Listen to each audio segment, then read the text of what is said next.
സദാശിവസമാരംഭാം ശങ്കരാചാര്യമധ്യമാം അസ്മദാചാര്യപര്യന്താം വന്ദേ ഗുരുപരമ്പരാം. ശ്രുതിസ്മൃതിപുരാണാനാം ആലയം കരുണാലയം നമാമി ഭഗവത്പാദം ശങ്കരം ലോകശങ്കരം. ശങ്കരം ശങ്കരാചാര്യം കേശവം ബാദരായണം സൂത്രഭാഷ്യകൃതൗ വന്ദേ ഭഗവന്തൗ പുനഃ പുനഃ. ഈശ്വരോ ഗുരുരാത്മേതി മൂർത്തിഭേദവിഭാഗിനേ വ്യോമവദ്വ്യാപ്തദേഹായ ദക്ഷിണാമൂർത്തയേ നമഃ. ഓം ശ്രീ ഗുരുദേവ നമഃ. തോടകാഷ്ടകം ചൊല്ലാം.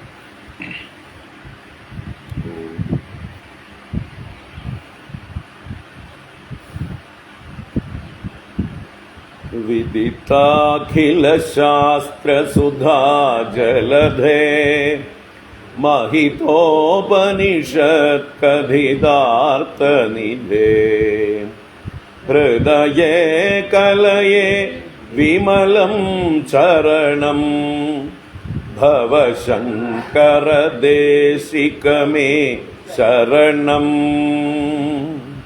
भवशङ्करदेशिकमे शरणं. करुणावरुणालय पालय मां भवसागरदुःखविदूनहृदं रचयाखिलदर्शनतत्त्वविदं भवशङ्करदेशिकमे शरणं. भवशङ्करदेशिकमे शरणं. भवता जनता सुहिता भविता निजबोधविचारण चारुमते कलयेश्वर जीवविवेकविदं भवशङ्करदेशिकमे शरणं. भवशङ्करदेशिकमे शरणं. भवयेव भवानिति मे नितरां समजायत चेतसि कौतुकिता मम पारय मोहमहाजलधिं भवशङ्करदेशिकमे शरणं. भवशङ्करदेशिकमे शरणं. सुकृतेऽधिकृते बहुधा भवतो भविता समदर्शन लालसता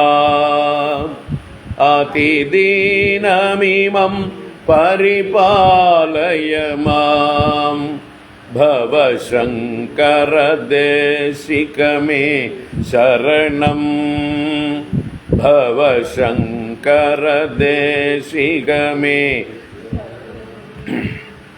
जगतीमवितुं कलिदाहृदयो विचरन्ति महामहस चलदः अहिमां सुरिवात्र विभासि गुरो भवशङ्करदेशिकमे शरणं.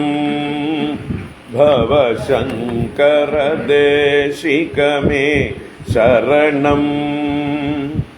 गुरुपुङ्गवपुङ्गवकेतनते സമതാം അയതാം നഹി കോപി സുധീ ശരണാഗത വത്സല തത്വനിധേ ഭവശങ്കര ദേശിക മേ ശരണം ഭവശങ്കര ദേശിക മേ ശരണം വിദിതാനമയാ വിശദൈകകലാ ന ച കിഞ്ചന കാഞ്ചനമസ്തി ഗുരോ ദ്രുതമേവ വിധേഹി കൃപാം സഹജാം ഭവശങ്കര ദേശിക മേ ശരണം ഭവശങ്കര ദേശിക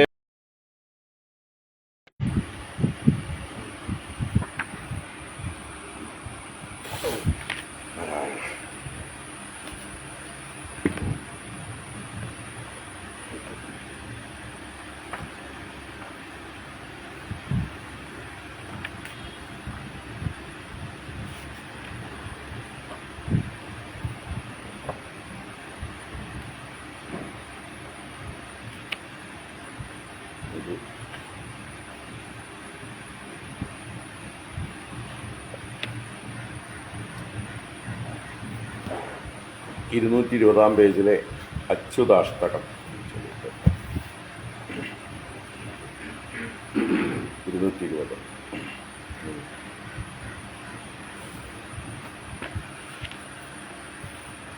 അച്യുതം കേശവം രാമനാരായണം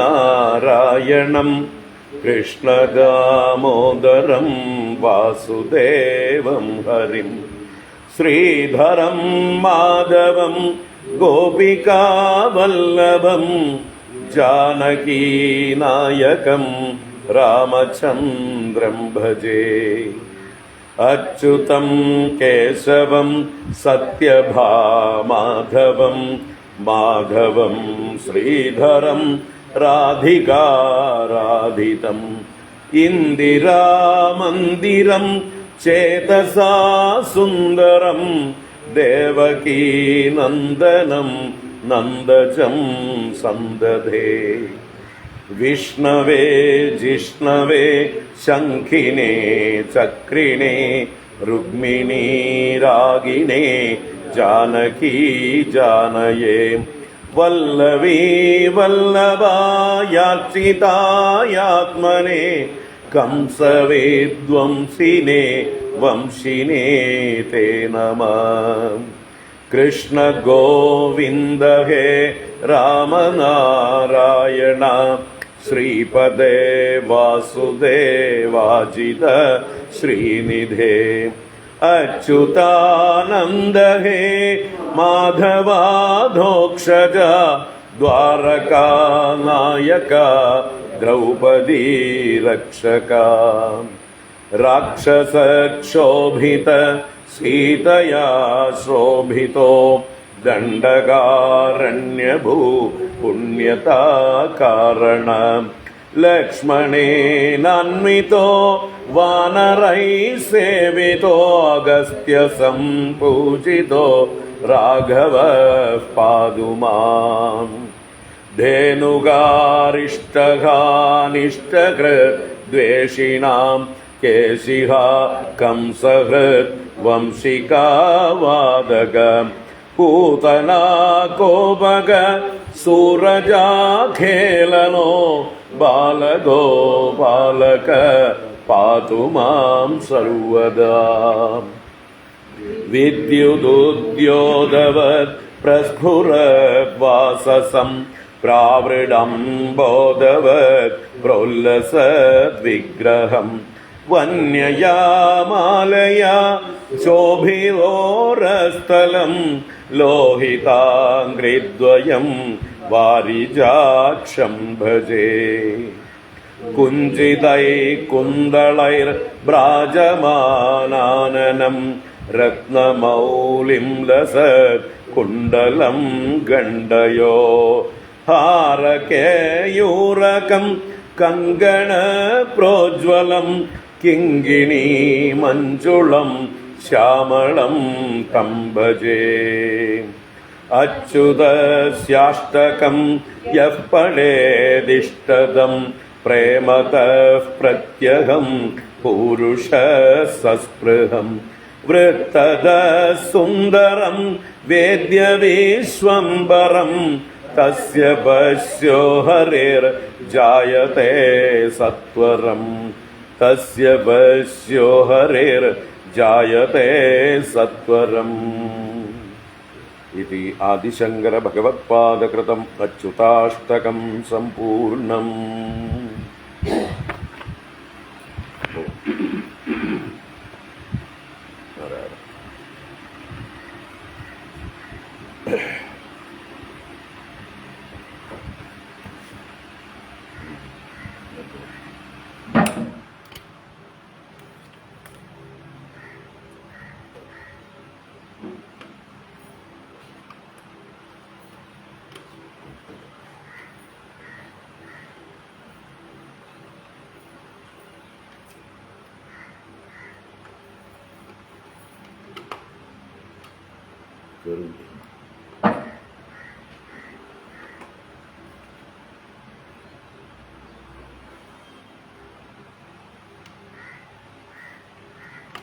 നാരായണ.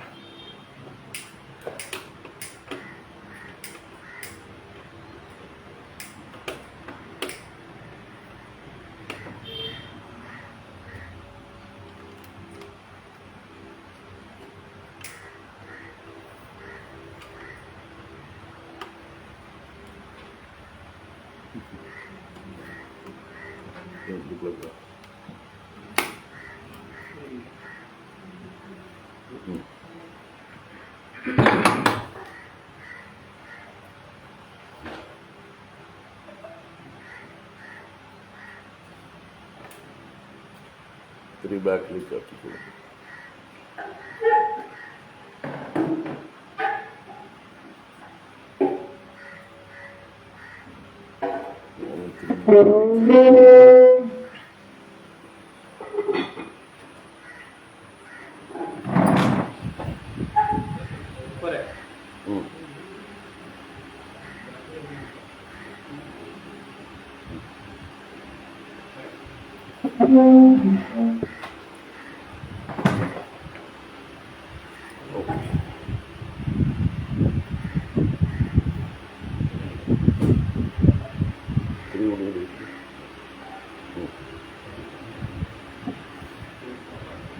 ശരി, മതി മതി.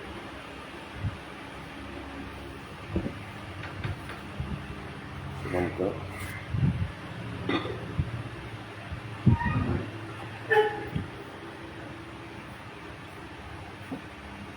ഇതൊട്ടുമില്ല, ഇത് വെറുതെ.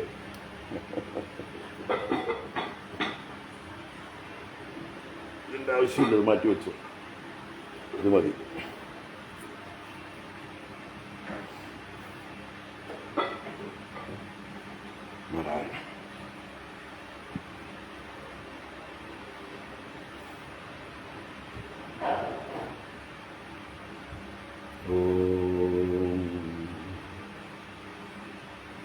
നാരായണം പത്മഭവം വസിഷ്ഠം ശക്തിം ച തത്പുത്രപരാശരം ച വ്യാസം സുഖം ഗൗഡപദം മഹാന്തം ഗോവിന്ദയോഗീന്ദ്രമധാസ്യ ശിഷ്യം ശ്രീശങ്കരാചാര്യമദാസ്യ പത്മപാദം ച ഹസ്താമലകം ച ശിഷ്യം തം ത്രോടകം വാർത്തികകാരം അന്യാൻ അസ്മദ്ഗുരൂൻ സന്തതമാനതോസ്മി.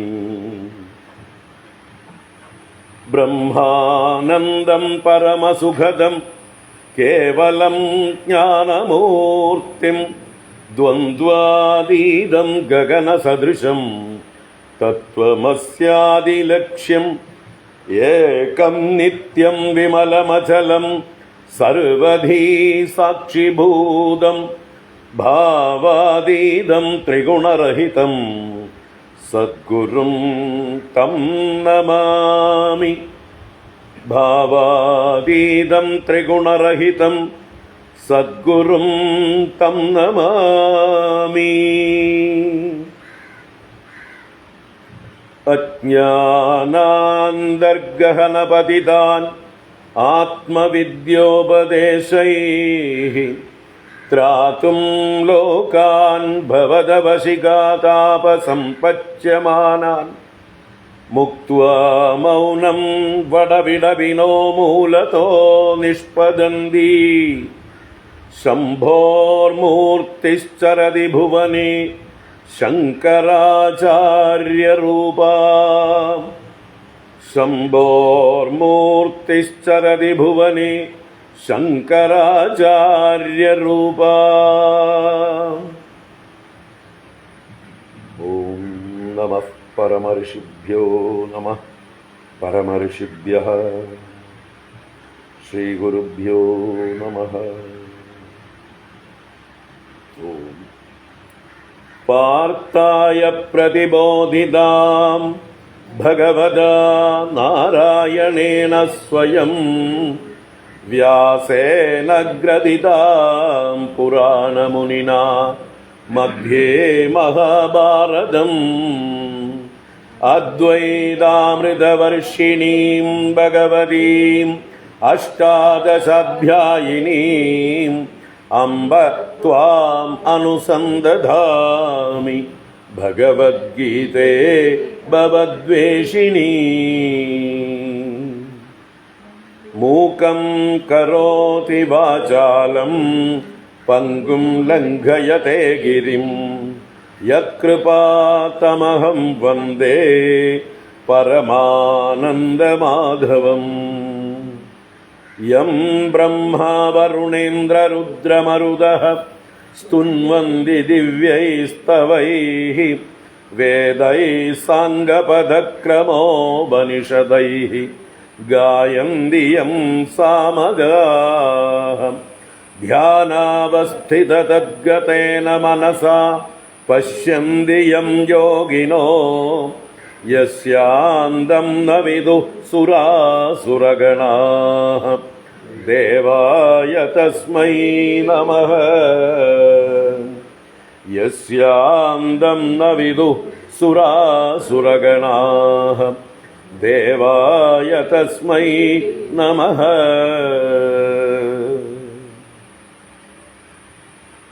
ഓം നമോ ഭഗവതേ വാസുദേവായ. ഓം ശ്രീകൃഷ്ണ പരമാത്മനേ നമഃ.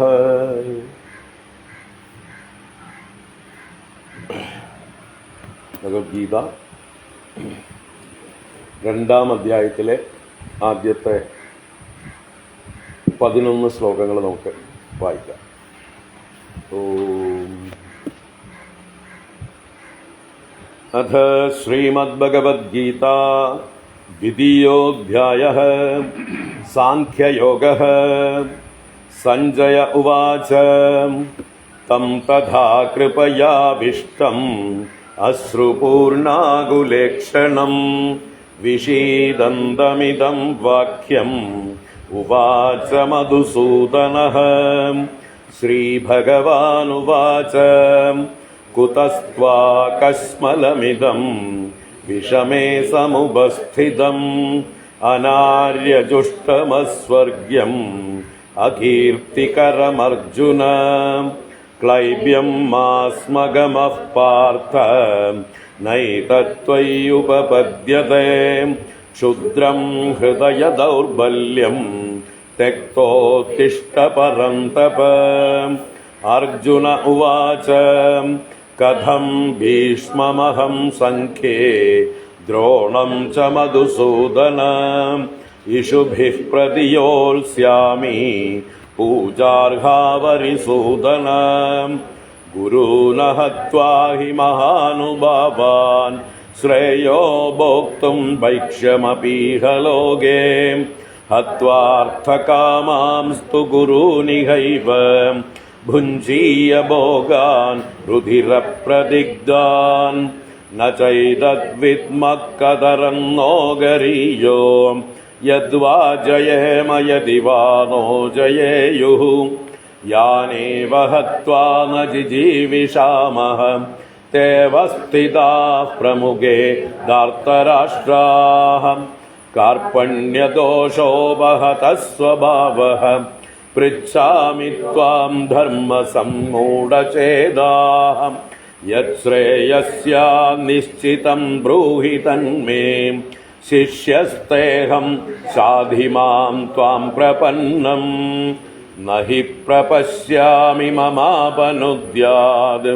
यत्सोगमुच्छोषणमिन्द्रियाणाम् अवाप्य भूमावसपत्नमृद्धं राज्यं सुराणामपि चाधिपत्यं सञ्जय उवाच एवमुक्त्वा हृषीकेशं गुडाकेशः परं तप न योत्स्य इति गोविन्दम् उक्त्वा तूष्णीं बभूवः तमुवाच हृषीकेशः प्रहसन्निव भारत सेनयोरुभयोर्मध्ये विषीदन्तमिदं वचः श्रीभगवानुवाच अशोच्यानन्वशोचस्त्वं प्रज्ञावादांश्च भाषसे गदासून् अगदासूंश्च नानुशोचन्ति पण्डिताः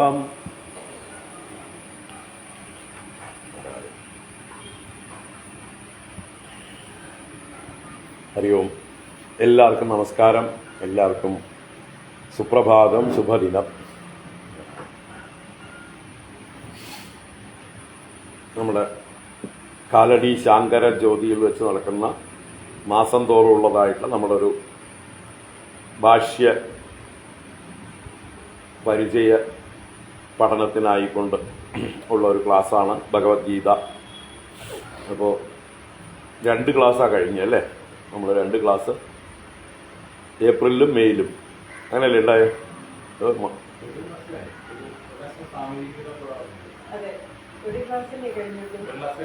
അല്ല,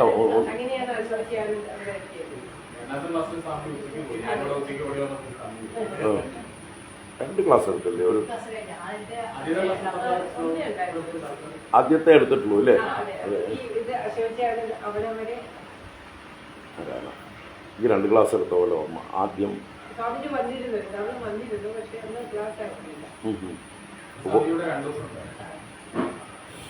നാരായണ. അപ്പൊ നമ്മള് ഭഗവത്ഗീത സാമാന്യമായിട്ട് നമ്മളെല്ലാവരും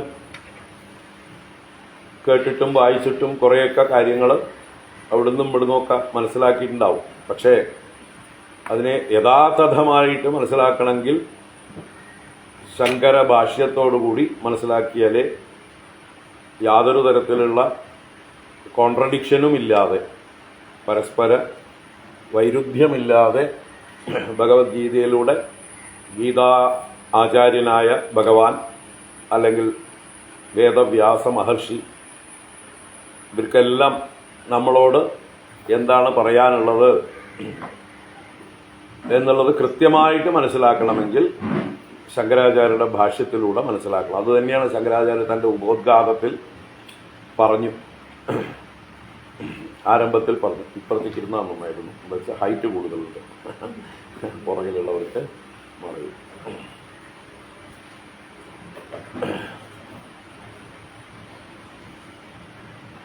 അനേക പണ്ഡിതന്മാർ പൂർവീകരായിട്ടുള്ളവർ ശങ്കരാചാര്യർക്ക് മുമ്പും ഗീതയെ വ്യാഖ്യാനിച്ചിട്ടുണ്ട്. പക്ഷേ അതിലൊക്കെ പല വൈരുദ്ധ്യങ്ങൾ ഉണ്ട് എന്ന് ശങ്കരാചാര്യ തന്നെ സൂചിപ്പിക്കുന്നുണ്ട്. പരസ്പരം ചേർന്ന് പോകാത്ത, സമന്വയിക്കാൻ സാധിക്കാത്ത രീതിയിൽ പലരും വ്യാഖ്യാനിച്ചിട്ടുണ്ട്. അങ്ങനെ വരാൻ പാടുള്ളതല്ല. കാരണം ഗീതയിൽ ആകെ ഒരു ഫ്ലോ ആണത് ഗീത, അല്ലേ? ഒരു ആശയമാണ് അതിലൂടെ അന്തർധാരയായിട്ട് ഒഴുകുന്നത്. അതിലെന്താണ് പ്രധാന വിഷയം എന്നാണെങ്കിൽ ഭഗവത്ഗീത ബ്രഹ്മവിദ്യയാണ്. അതാണ് നമ്മൾ ഓരോ അധ്യായം കഴിയുമ്പോഴും സങ്കല്പവാക്യമായിട്ട് അവസാനം പറയും, ഇതി ശ്രീമദ് ഭഗവത്ഗീതാസു ഉപനിഷത്സു ബ്രഹ്മവിദ്യായാം യോഗശാസ്ത്രേ ശ്രീകൃഷ്ണാർജുന സംവാദേ സാഖ്യയോഗോ നാമ അല്ലെ ദ്വിതീയോധ്യായ. അങ്ങനെ ഓരോ അധ്യായത്തിലും അതാത് അധ്യായത്തിന്റെ പേര് പറഞ്ഞ് അവസാനം കൺക്ലൂഡ് ചെയ്യണം. അപ്പൊ എന്താ അതിൽ പറയുന്നത്? ഇതി ഭഗവത്ഗീതാസു ഉപനിഷത്സു ബ്രഹ്മവിദ്യായ. അപ്പൊ ഭഗവത്ഗീത ഉപനിഷത്തും തന്നെയാണ്, ഉപനിഷത്തുക്കളിൽ എന്നാ പറയുന്നത്. ഭഗവത്ഗീത സർവ ഉപനിഷത്തുക്കളുടെയും സാരമാണ്. അത് നമ്മൾ ഗീതാ ധ്യാന ശ്ലോകങ്ങളിൽ ചൊല്ലാറുണ്ട്. സർവോപനിഷദോ ഗാവോ ദോഗ്ധാ ഗോപാലനന്ദനഃ പാർത്ഥോ വത്സ സുധീർ ഭോക്ത ദുഗ്ധം ഗീതാമൃതം മഹത്. സർവ ഉപനിഷദഃ ഗാവഃ. ഉപനിഷത്തുക്കളെ ഇവിടെ പശുവായിട്ടാണ്, പശുക്കളായി സങ്കല്പിച്ച് ദോഗ്ധ ഗോപാലനന്ദനഃ, അത് കറന്നെടുക്കുന്നവൻ, കറവക്കാരൻ. ദോഗ്ധ ദോഹനം ചെയ്യുന്നവനാണ് ദോഗ്ധ. ദോഹനം ചെയ്യാന്ന് പറഞ്ഞാൽ കറന്നെടുക്കുക. അപ്പൊ ദോഗ്ധ ഗോപാലനന്ദനഃ, അദ്ദേഹം പശുക്കളെ കറക്കുന്നതിലും എക്സ്പീരിയൻസ് ഉള്ള ആളാണ് അല്ലേ. നന്ദഗോപരുടെ ഗോപാലന്റെ പുത്രനായിട്ട് ധാരാളം പശുക്കളെ മേയ്ക്കുകയും കറക്കുകയും ചെയ്ത പരിചയമുള്ള അതേ അദ്ദേഹം ഇവിടെ ഏത് പശുവിനെ കറക്കുന്നത്? ഉപനിഷത്തുക്കളാകുന്ന പശുക്കളെ കറക്കുകയാണ് ഈ ഗോപാലനന്ദനായ ഭഗവാൻ പാർത്ഥസാരഥി. ദോഗ്ധ ഗോപാലനന്ദനഃ പാർത്ഥോ വത്സഃ. അവിടെ വത്സൻ പാർത്ഥനാണ്. വത്സൻ എന്നാൽ പശു കറക്കണമെങ്കിൽ, പശു ചൊരക്കണമെങ്കിൽ ആദ്യം ഒരു പശുക്കുട്ടി ചെന്നൊന്ന് മുട്ടണം അല്ലെ. പശുക്കുട്ടിയെ കണ്ടാലേ, പശുക്കുട്ടിക്ക് വേണ്ടിയിട്ടാണ് പശു ചൊരക്കുന്നത്. നമ്മളതിനെ ചൊരന്നു കഴിഞ്ഞാൽ പിന്നെ പശുക്കുട്ടിയെ മാറ്റിക്കെട്ടി നമ്മൾക്ക് കറക്കാനുള്ളത് മുഴുവൻ കറന്നെടുക്കും. എന്നിട്ട് പിന്നെയും ചൊരക്കാതായാൽ വീണ്ടും പശുക്കുട്ടിയെ ഒന്നുകൂടെ കൊണ്ടുപോയി മുട്ടിക്കും. അതിനുവേണ്ടി ചൊരക്കാൻ തുടങ്ങിയാൽ പിന്നെയും നമ്മൾ വലിച്ചു കയറ്റി 2-3 പ്രാവശ്യമൊക്കെ കറക്കുന്ന ആൾക്കാരുണ്ട്. അവർ ശരിക്കും പിഴിഞ്ഞെടുക്കും അല്ലേ. അവരതിനു വേണ്ടിയിട്ടാണ് പശുവിനെ വളർത്തുന്നത്, അല്ലാതെ കുട്ടിക്ക് കൊടുക്കാൻ വേണ്ടിയിട്ടല്ല. പക്ഷെ മര്യാദക്കാരായിട്ടുള്ള ഒരു എന്താ പറയുക, എൻ്റെ അകിടിന്റെ എന്തായാലും പറയാ ഒരു മുലക്കണ്ണ്, അത് പശുക്കുട്ടിക്ക് വേണ്ടി മാറ്റിവെക്കും. 3 എണ്ണം അവർ കറന്നെടുത്താലും അത് മര്യാദ അല്ലേ. അപ്പോ എന്തായാലും ഈ പശുക്കുട്ടി അല്ല മുഖ്യം. ഇവിടെ പശുക്കുട്ടിക്ക് വേണ്ടിയിട്ടല്ല നമ്മൾ പശുവിനെ ചൊരപ്പിക്കുന്നത്. അപ്പൊ ആരാ അവിടെ കുടിക്കുന്നത്? ദുഗ്ധം ഗീതാമൃതം മഹത് പാർത്ഥോ വത്സ സുധീർ ഭോക്ത. ആരാ ഭോക്ത? സുധീഹി. സുധീർ എന്നല്ല, അത് സന്ധി കൊണ്ട് സുധീഹി വിസർഗം ഇറുന്നായി മാറുകയാണ്. സുധീർ ഭോക്ത എന്ന് പറഞ്ഞാൽ ഏതോ ഒരു സുധീർ വന്ന് കുടിച്ചിട്ട് പോയി എന്നല്ല. സുധീഹി ഭോക്ത. സുധീഹി എന്ന് പറഞ്ഞാല് നല്ല ബുദ്ധിയുള്ളവർ, വിവേകികൾ. വിവേകികളാണ് ഈ ഗീത പാനം ചെയ്യുന്നത്. ബുദ്ധിമാന്മാരായിട്ടുള്ളവർ ഈ ഗീതയെ പാനം ചെയ്യുന്നത്. എന്താ അത്? ഗീതാമൃതം മഹത്. മഹത്തായിട്ടുള്ള ഗീതാമൃതമാണ് അവിടുത്തെ ദുഗ്ധം. ദുഗ്ധം എന്നാൽ ക്ഷീരം, ആ പാല്. അപ്പൊ ഈ പശുക്കൾ, ഉപനിഷത്തുക്കളാകുന്ന പശുക്കളിൽ നിന്ന് കറന്നെടുത്തിട്ടുള്ളതായിട്ടുള്ള ഈ പാല് കുടിക്കുന്നത് ബുദ്ധിമാന്മാരായിട്ടുള്ളവർ, വിവേകികളായിട്ടുള്ളവർ. എല്ലാവർക്കും തോന്നില്ല. തോന്നോ? നമ്മളിപ്പോ എല്ലാ മാസവും വരുന്നു, എല്ലാവരെയും അറിയിക്കുന്നുണ്ട്. പരമാവധി ആളുകളെ ഇപ്പോൾ ഇവരൊക്കെ അറിയിച്ചിട്ടുണ്ട്.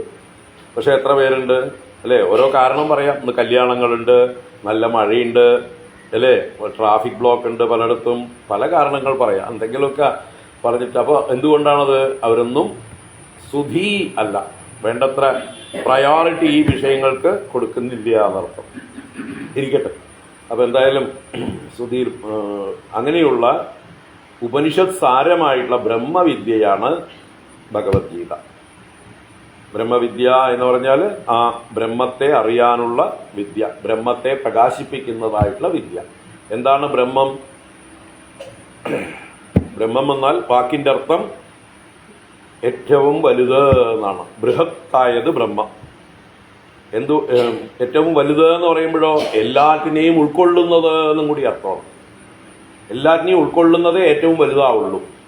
അപ്പോൾ എല്ലാറ്റിനെയും ഉൾക്കൊള്ളുക എന്ന് പറഞ്ഞാൽ എന്തൊക്കെ നിങ്ങൾക്ക് സങ്കല്പിക്കാൻ കഴിയോ, ചിന്തിക്കാൻ പറ്റിയോ, ഈ പ്രപഞ്ചം എന്ന് പറയുന്ന എവിടെയൊക്കെ എത്ര ഗാലക്സികളുണ്ടോ അല്ലേ, നമ്മുടെ പൗരാണിക ഭാഷയിൽ എത്ര ബ്രഹ്മാണ്ടങ്ങളുണ്ടോ, അനേക കോടി ബ്രഹ്മാണ്ടങ്ങൾ എന്ന് പറയുന്ന ആ ബ്രഹ്മാണ്ടങ്ങളെ മുഴുവൻ ഉൾക്കൊള്ളാൻ വലിപ്പമുള്ളതിനെയാണ് ബ്രഹ്മം എന്ന് പറയുന്നത്. അത് തന്നെയാണ് ഈ കാണുന്നതായിട്ടുള്ള പ്രപഞ്ചത്തിന്റെ മുഴുവൻ കാരണവും. അതുകൊണ്ട് ബ്രഹ്മത്തിന് ഒരു നിർവചനം ഉപനിഷത്ത് പറയുമ്പോൾ യതോ വാ ഇമാനി ഭൂതാനി ജായന്തേ ഏന ജാതാനി ജീവന്തി യത് പ്രയന്തി അഭിസംവിശന്തി തദ് വിജിജ്ഞാസസ്വ തദ് ബ്രഹ്മേതി. അതിനെ അറിയണം. തദ് വിജിജ്ഞാസസ്വ തദ് ബ്രഹ്മേതി. അന്വേഷിച്ചറിയേണ്ടത് ഈ ബ്രഹ്മത്തെയാണ്. എന്താണത്? എവിടെ നിന്നാണോ യതോ വാ ഇമാനി ഭൂതാനി ജായന്തേ, ഈ കാണുന്ന സകല ചരാചരങ്ങളും, ഭൂതങ്ങൾ എന്നാൽ ഉണ്ടായത് എന്നാണ്. That which is born or created. ഉണ്ടായതെല്ലാം ഭൂതങ്ങളാണ്, ഭവിച്ചത് ഭൂതം. അപ്പൊ ഈ ഭവിച്ചതെല്ലാം എവിടെ നിന്ന് ഭവിച്ചുവോ? യഥോവാ ഇമാനി ഭൂതാനി ജായന്തേ ഏന ജാതാനി ജീവന്തി. ജനിച്ചതെല്ലാം ഏതൊന്നിനാൽ നിലനിൽക്കുന്നുവോ? ജീവന്തി എന്ന് പറഞ്ഞാൽ നിലനിൽക്കുക, സസ്റ്റെയിൻ ചെയ്യപ്പെടുക. യത് പ്രയന്തി അഭിസംവിശന്തി, ഏതൊന്നിലേക്കാണോ എല്ലാം അവസാനം ചെന്ന് ലയം പ്രാപിക്കുന്നത്, പ്രവേശിക്കുന്നത്. എല്ലാം കാണാതെയാവുണ്ട്. ഉണ്ടായതെല്ലാം പിന്നീട് കുറച്ച് കഴിയുമ്പോൾ തിരശ്ശീലയുടെ പുറകിലേക്ക് പോകുന്നുണ്ട്. കുറച്ചു നേരം സീനിൽ വരണു, പിന്നീട് അത് തിരശ്ശീലയിലേക്ക് പോകുന്നു. അപ്പൊ എവിടുന്നോ വരുന്നു, എവിടേക്കോ പോകുന്നു, എന്തിനെയോ ആശ്രയിച്ച് നിൽക്കുന്നു. അതിനെയാണ് നമ്മൾ അന്വേഷിച്ച് കണ്ടുപിടിക്കേണ്ടത്. തദ് വിജിജ്ഞാസസ്വ തദ് ബ്രഹ്മേതി. അപ്പോൾ ഈ ജഗത്തിന്റെ, ഈ പ്രപഞ്ചത്തിന്റെ ആ പരമകാരണവും എല്ലാം ഉൾക്കൊള്ളുന്നതും എല്ലാറ്റിനും ശക്തിയുള്ളതുമായിട്ടുള്ള ആ വസ്തുവിനെയാണ് ബ്രഹ്മം എന്ന് വിളിക്കുന്നത്. ആ ബ്രഹ്മത്തെ പ്രകാശിപ്പിക്കുന്ന വിദ്യയാണ് ബ്രഹ്മവിദ്യ. അതിനെ ഇവിടെ ഭഗവത്ഗീതയിൽ യോഗശാസ്ത്രം എന്നും പറയുന്നു. യോഗശാസ്ത്രം എന്ന് പറഞ്ഞാൽ എന്താണ്? അതിനെ നമുക്ക് അനുഭവവേദ്യമാകാനുള്ള പ്രയോഗം ആക്കി നമ്മളെ അതുമായിട്ട് ചേർത്ത് വെക്കുന്ന ശാസ്ത്രമാണ്, നമ്മളെ യോജിപ്പിക്കുന്ന ശാസ്ത്രമാണ്. യോഗം എന്ന് പറഞ്ഞാൽ എന്താണ്? ചേർക്കുക എന്നാണ്. ഇന്നലെ യോഗാ ദിനമായിരുന്നു അല്ലേ? ഇന്നും അതിന്റെ തുടർച്ചയായിട്ട് എല്ലാവരും കൊണ്ടാടുന്നു. യുജിറ് മേളനേ എന്നാണ്. യുജിറ് എന്നുള്ള ധാതുവിൽ നിന്നാണ് യോഗ ശബ്ദം ഉണ്ടാവുന്നത്. മേളനം എന്നാണ് അർത്ഥം. മേളിക്കുക എന്ന് പറഞ്ഞാൽ ചേരുക, കൂടിച്ചേരുക എന്നർത്ഥം. അപ്പൊ ഇവിടെ എന്തിനെ കൂടിച്ചേർക്കുന്നത്? നമ്മുടെ ഇൻഡിവിജ്വാലിറ്റിയെ ഈ ടോട്ടാലിറ്റിയുമായിട്ട് കൂടിച്ചേർക്കലാണ് യോഗം എന്നുള്ളതിന് ഒരർത്ഥം. നമ്മുടെ ഇൻഡിവിജ്വാലിറ്റി, അതാണ് നമ്മുടെ ജീവത്വം എന്ന് പറയുന്നത്, നമ്മുടെ വ്യക്തിത്വം. നമ്മളിപ്പോ ഈ ലോകത്തിൽ നിന്ന് വേറിട്ട് നിൽക്കുകയാണ് അല്ലേ? അറിവില്ലായ്മ കൊണ്ട് ഞാൻ വേറെയാണ് എന്ന് സ്വയം നമ്മളെ വേർപെടുത്തിയിട്ടാണ് നമ്മുടെ സ്വാർത്ഥത വളർന്നു വന്ന്, അഹങ്കാരം വളർന്നു വന്ന് ഈ ലോകത്തോടൊരു മത്സരത്തിലാണ് നമ്മളൊക്കെ. ഇതിനെ എത്രത്തോളം നമുക്ക് വെട്ടിപ്പിടിക്കാൻ പറ്റും, എൻ്റെ കാൽക്കീഴിലാക്കാൻ പറ്റും എന്നാണ് ഇപ്പോൾ എല്ലാവരും ശ്രമിച്ചുകൊണ്ടിരിക്കുന്നത് അല്ലേ? അപ്പൊ എന്തുകൊണ്ടാണത്? ഞാൻ വേറെ, ലോകം വേറെ, എന്നെ മാറ്റി നിർത്തിയിരിക്കുകയാണ്. അത് മാറും എന്തുണ്ടായാൽ? ഈ അറിവുണ്ടായാൽ, ഈ ബ്രഹ്മവിദ്യ അറിഞ്ഞു കഴിഞ്ഞ് അതിനെ എങ്ങനെ പ്രായോഗികമാക്കി ജീവിതത്തിൽ പകർത്തണം. അത് ജീവിതത്തിൽ പകർത്തുമ്പോൾ, അത് നമ്മുടെ ശീലമായി മാറുമ്പോൾ, നമ്മുടെ സ്വഭാവമായി മാറുമ്പോൾ, നമുക്ക് ഈ ജഗത്തിൽ നിന്ന് വേറിട്ട് നിലനിൽപ്പില്ല എന്നറിയും. അങ്ങനെ നമ്മളെ ജഗത്തിനോടും ചേർക്കുന്നു, ജഗത് കാരണത്തോടും ചേർക്കുന്നു. ജഗത്തിന്റെ കാരണത്തെയാണ് എന്ത് പറഞ്ഞത് മുമ്പേ? ബ്രഹ്മം എന്ന് പറഞ്ഞത്. ഈ ജഗത്ത് എവിടെ നിന്നുണ്ടായതാണ്? അത് ബ്രഹ്മത്തിന്റെ തന്നെ മാനിഫെസ്റ്റേഷനാണ്, അഭിവ്യക്തിയാണ്. ബ്രഹ്മത്തിൽ നിന്നാണ് ഇതെല്ലാം ഉണ്ടായത്. ആ ഉണ്ടായതിൽ പെട്ടതാണ് ഈ ഞാനും. അപ്പൊ ഞാൻ ബ്രഹ്മത്തിൽ നിന്ന് വേറിട്ട് തനിയെ ഉണ്ടായതാണോ? എനിക്ക് സ്വതന്ത്രമായിട്ടൊരു അസ്തിത്വമുണ്ടോ? എനിക്ക് മാത്രമായിട്ട് വിശേഷമായിട്ട് വല്ല കാരണമുണ്ടോ? ഇല്ല, എനിക്ക് വിശേഷമായിട്ടൊരു കാരണവുമില്ല. ഞാനും ഈ ജഗത്തും നമ്മളെല്ലാവരും ഉണ്ടായ സോഴ്സ് ഒന്ന് തന്നെയാണ്. ഒരേ കാരണത്തിൽ നിന്ന് തന്നെയാണ് ഉണ്ടായിട്ടുള്ളത്. അതേ വസ്തു തന്നെയാണ് ഈ കാണുന്നതെല്ലാം. ഈ ജഗതാകാരമായി നാനാനാമരൂപങ്ങളായി കാണപ്പെടുന്നതെല്ലാം.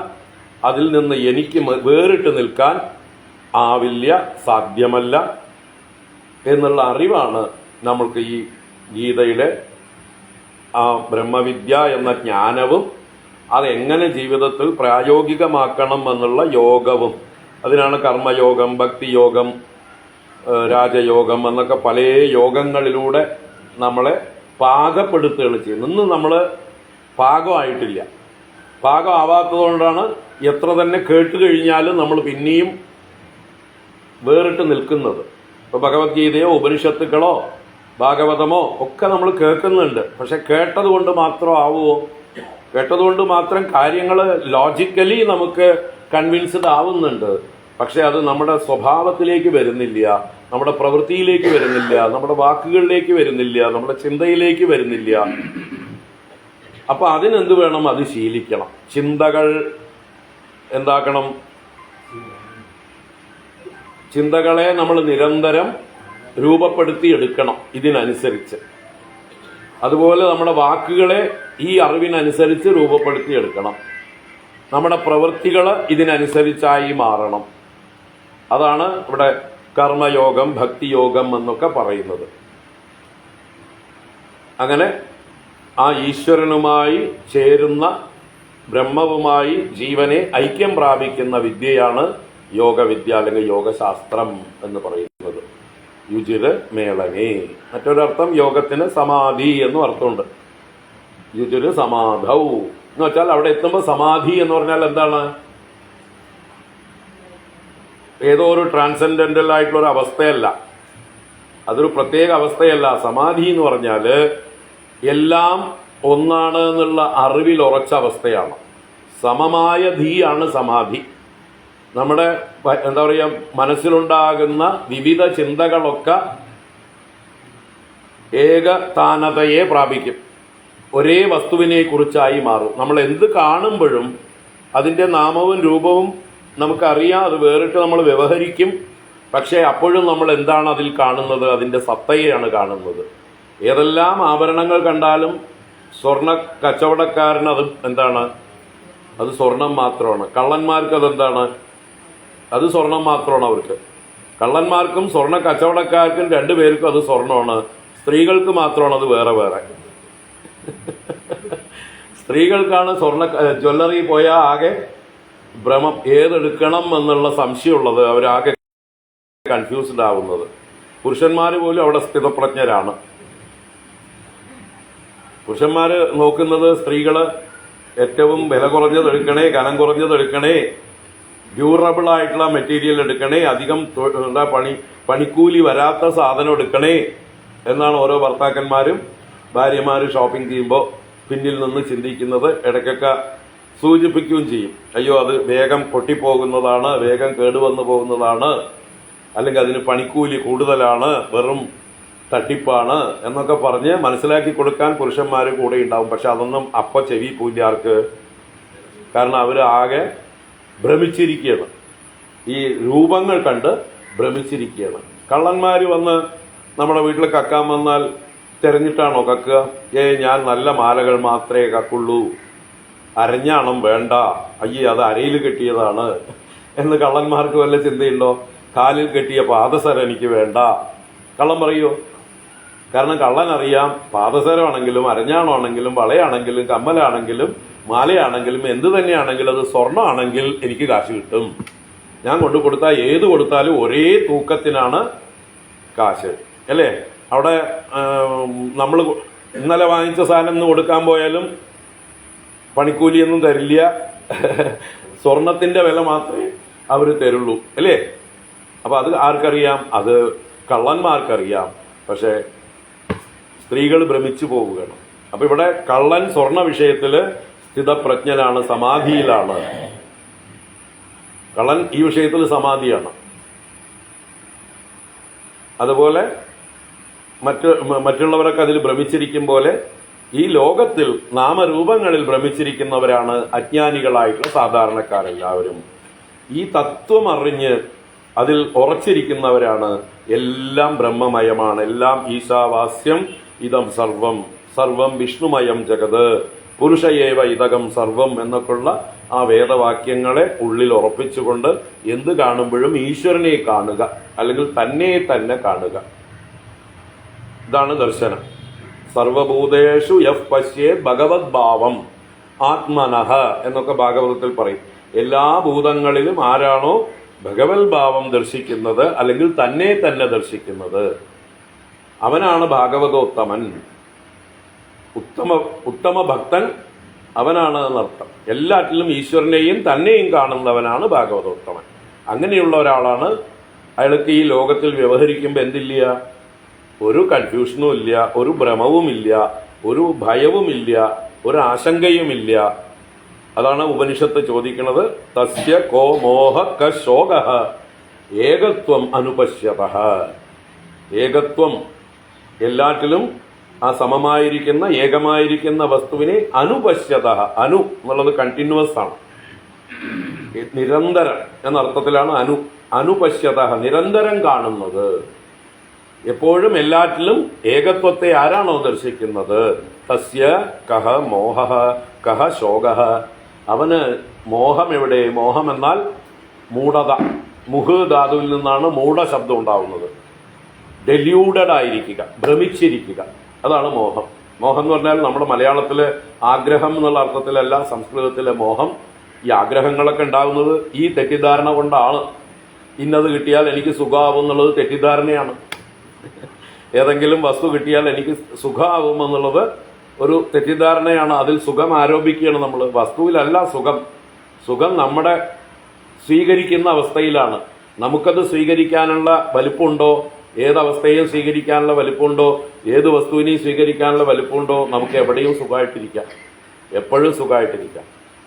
അപ്പോൾ മോഹം എന്ന് വന്നു ചേർന്ന അർത്ഥമാണ് മലയാളത്തില്. യഥാർത്ഥ അർത്ഥം എന്താണ്? തെറ്റിദ്ധാരണ.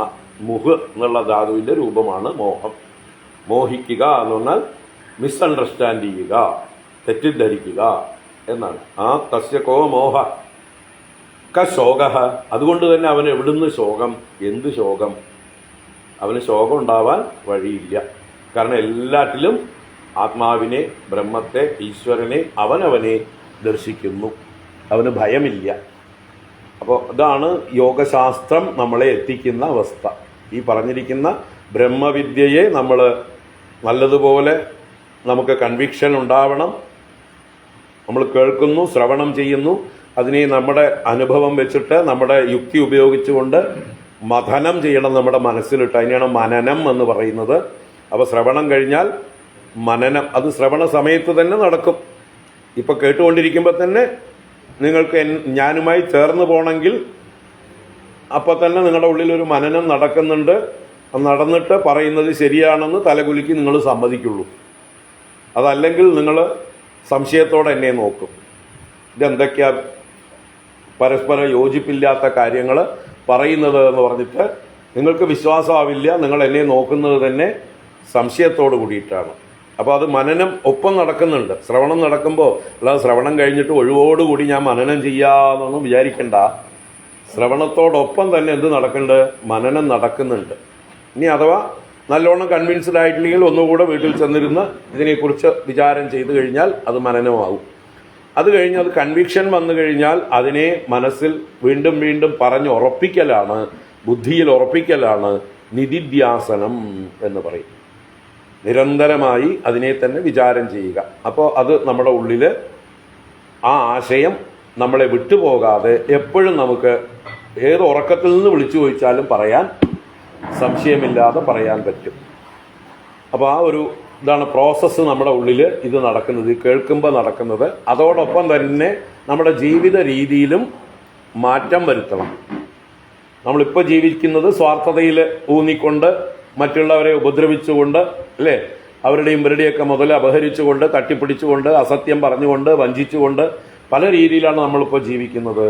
അതൊക്കെ മാറിയാലേ, ആ ജീവിത രീതി തന്നെ മാറി നിഷ്കളങ്കതയാണ് ആദ്യം വേണ്ടത്. ആ നിഷ്കളങ്കത സ്വാർത്ഥത ഇല്ലാതാവുമ്പോഴേ വരുള്ളൂ. സ്വാർത്ഥതയാണ് നമ്മളെ കളങ്കപ്പെടുത്തുന്നത്. ഏറ്റവും ആദ്യത്തെ കളങ്കം എന്ന് പറയുന്നത് സ്വാർത്ഥതയാണ്. അതിന് ഞാൻ ഈ ചെറിയവനാണ് എന്നുള്ള പരിമിത ബുദ്ധിയാണ്, അഹങ്കാരമാണ് സ്വാർത്ഥതയ്ക്ക് കാരണം. അപ്പോൾ ഈ അഹങ്കാരം മാറണമെങ്കിൽ ഞാൻ ആരാണെന്ന് അറിയണം. ഞാൻ ആരാന്ന് അറിയാനുള്ളതാണ് ബ്രഹ്മവിദ്യ. ആ ബ്രഹ്മവിദ്യ കൊണ്ട് ഞാൻ ആരാണെന്ന് അറിഞ്ഞുകൊണ്ട് നമ്മുടെ ശീലങ്ങളെ മാറ്റിക്കൊണ്ട് കർമ്മയോഗമാക്കി, ഭക്തിയോഗമാക്കി, നമ്മുടെ ജീവിത രീതിയെ മാറ്റിക്കൊണ്ട് നമുക്ക് ഈശ്വരനുമായിട്ട് ഒന്നായി തീരാം. അതാണ് യോഗം എന്ന് പറയുന്നത്. അപ്പോൾ ആ വിഷയമാണ് ഇവിടെ ഭഗവത്ഗീത കൈകാര്യം ചെയ്യുന്നത്. അതിന് വന്നിരിക്കും. എല്ലാവരും അകത്തിരിക്കുള്ളൂ, ഇരുന്നാൽ മതിയോ. മറ്റുള്ളവരെ ഉപദ്രവിക്കാൻ പാടില്ല. നമ്മൾ ക്ലാസ് നടക്കുമ്പോഴേ ഒന്ന് നേരെ വന്നിരിക്കണം.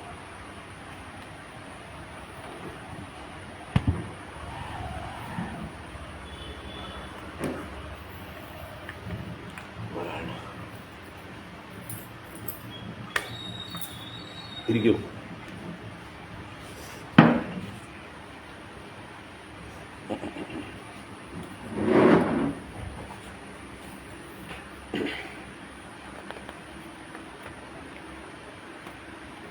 അപ്പൊ ഈ അറിവ് ആണ് ഭഗവാൻ അർജുനനിലൂടെ നമ്മൾക്ക് തരുന്നത്.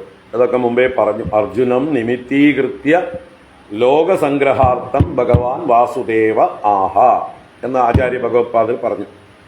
അർജുനം നിമിത്തീകൃത്യ, നമ്മൾ മുമ്പേ പറഞ്ഞ വത്സൻ അല്ലേ, പാർത്തോ വത്സ, അർജുനനെ നിമിത്തമാക്കിക്കൊണ്ട്, ഒരു ഉപകരണമാക്കിക്കൊണ്ട് ആർക്കാ ഉപദേശിക്കുന്നത്? ലോകസംഗ്രഹാർത്ഥം, ലോകത്തിന് മുഴുവൻ ഉപയോഗത്തിന് വേണ്ടിയിട്ടാണ്. എല്ലാ കാലത്തേക്കും എല്ലാ മനുഷ്യർക്കും. ഭഗവത്ഗീതയിൽ ഏതെങ്കിലും പ്രത്യേക വിഭാഗത്തെ എടുത്തു പറയുകയല്ല. ഇന്നവർക്ക് മാത്രമേ ഇത് പറ്റുള്ളൂ, ബ്രാഹ്മണർക്ക് മാത്രമേ പറ്റുള്ളൂ, ഇന്ത്യയിൽ ജനിച്ചവർക്ക് മാത്രമേ പറ്റുള്ളൂ, ഹിന്ദുക്കൾക്ക് മാത്രമേ പറ്റുള്ളൂ, ബ്രാഹ്മണർക്കോ ക്ഷത്രിയർക്കോ മാത്രമേ പറ്റുള്ളൂ എന്നൊന്നും ഭഗവാൻ പറഞ്ഞിട്ടില്ല.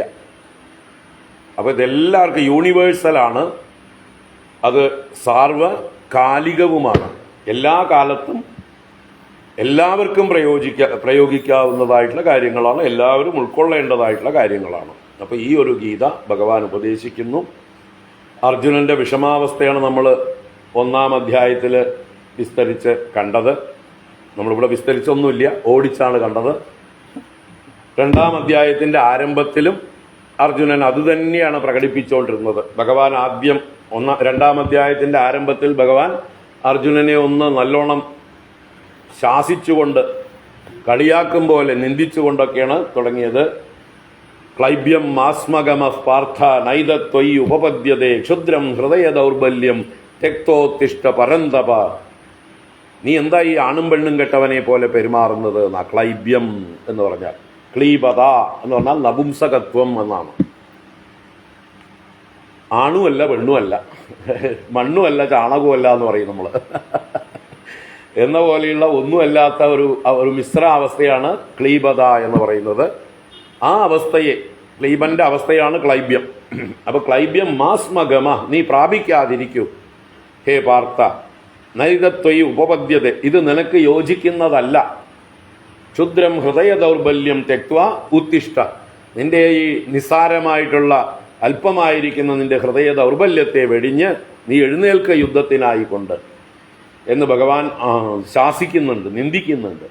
അങ്ങനെയൊക്കെ ചാട്ടവാർ അടിക്കും പോലെയുള്ള വാക്കുകളെ കൊണ്ട് ആദ്യം അടിക്കുമ്പോഴേ അർജുനൻ ഒന്ന് ഉണരുള്ളൂ. ഇത്ര നേരം താൻ എത്ര നല്ല കാര്യങ്ങൾ പ്രസംഗിച്ചു, ഇതൊന്നും ഭഗവാൻ അംഗീകരിക്കുന്നില്ലല്ലോ.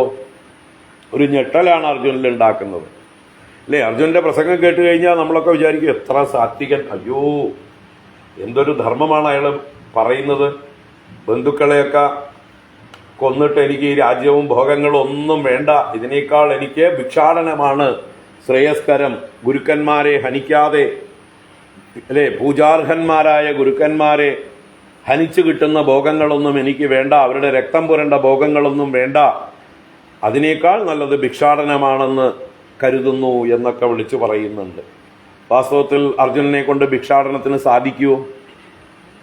ഭിക്ഷാടനത്തിന് പോയപ്പോൾ കുരുത്തക്കേട് കാണിച്ച ആളാണ്.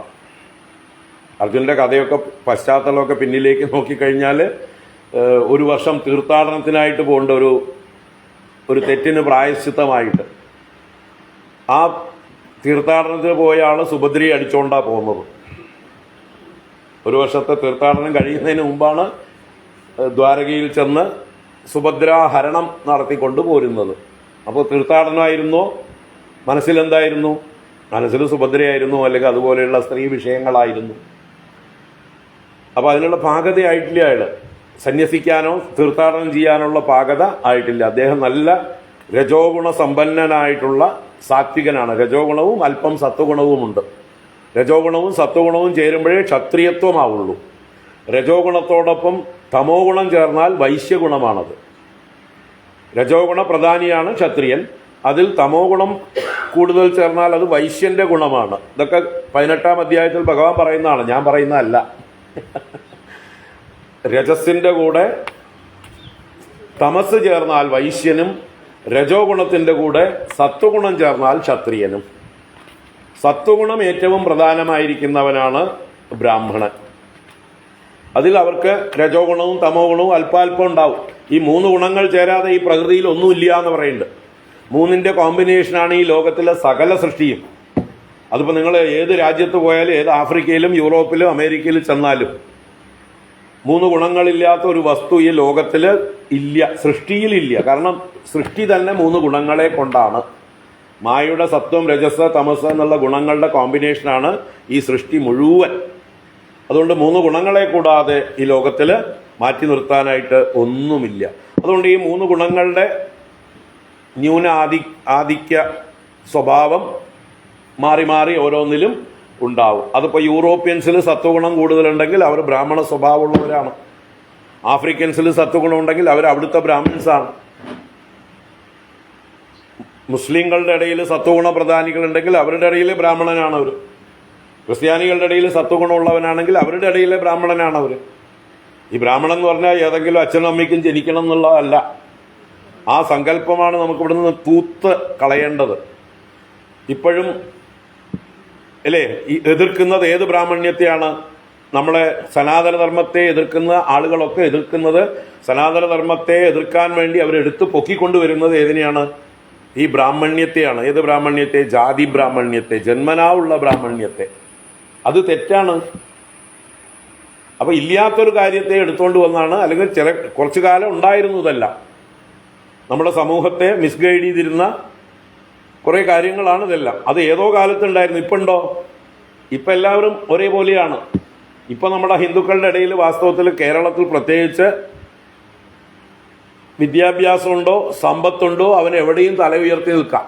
അവൻ്റെ ജാതിയുടെ അടിസ്ഥാനത്തിലല്ല. ആണോ?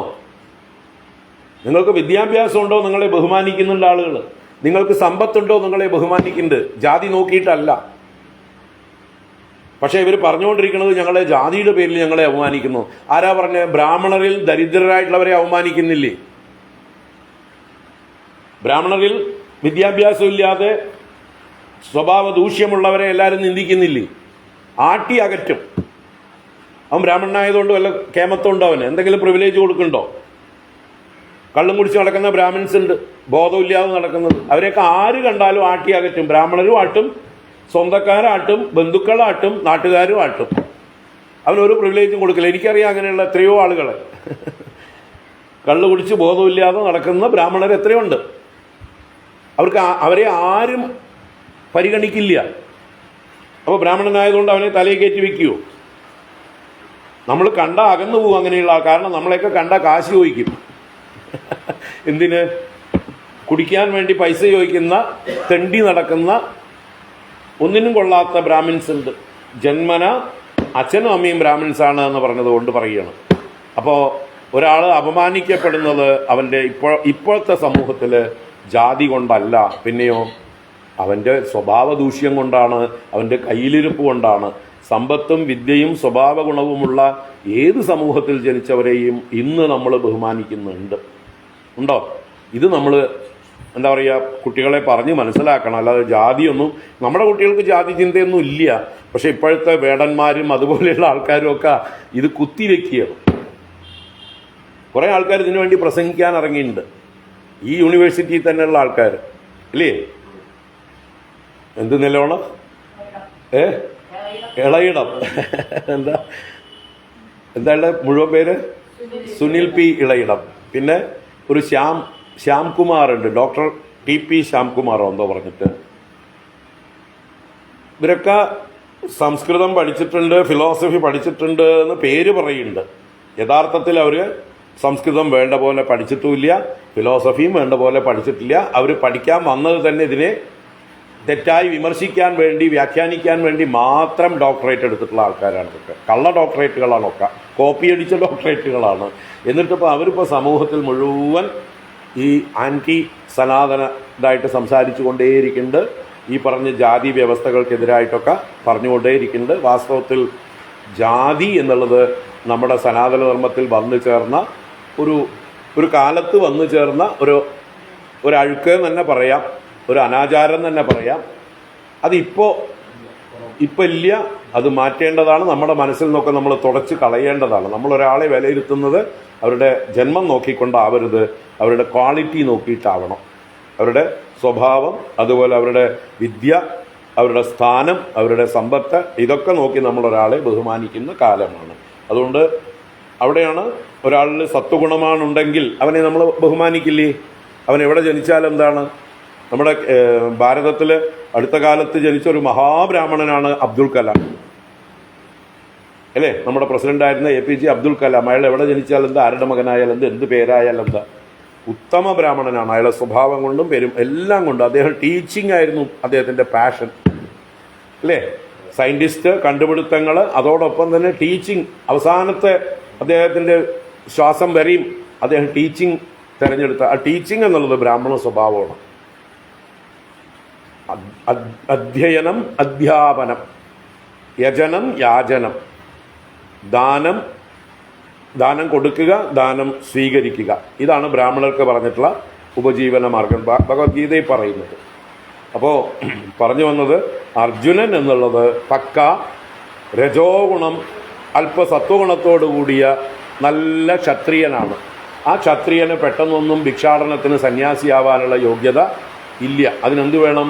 നല്ലോണം സത്വഗുണം കൊണ്ട് അന്ധക്കരണം ശുദ്ധമാകണം. സത്വഗുണമാണ് നമ്മളെ ശുദ്ധീകരിക്കുന്ന ഗുണം.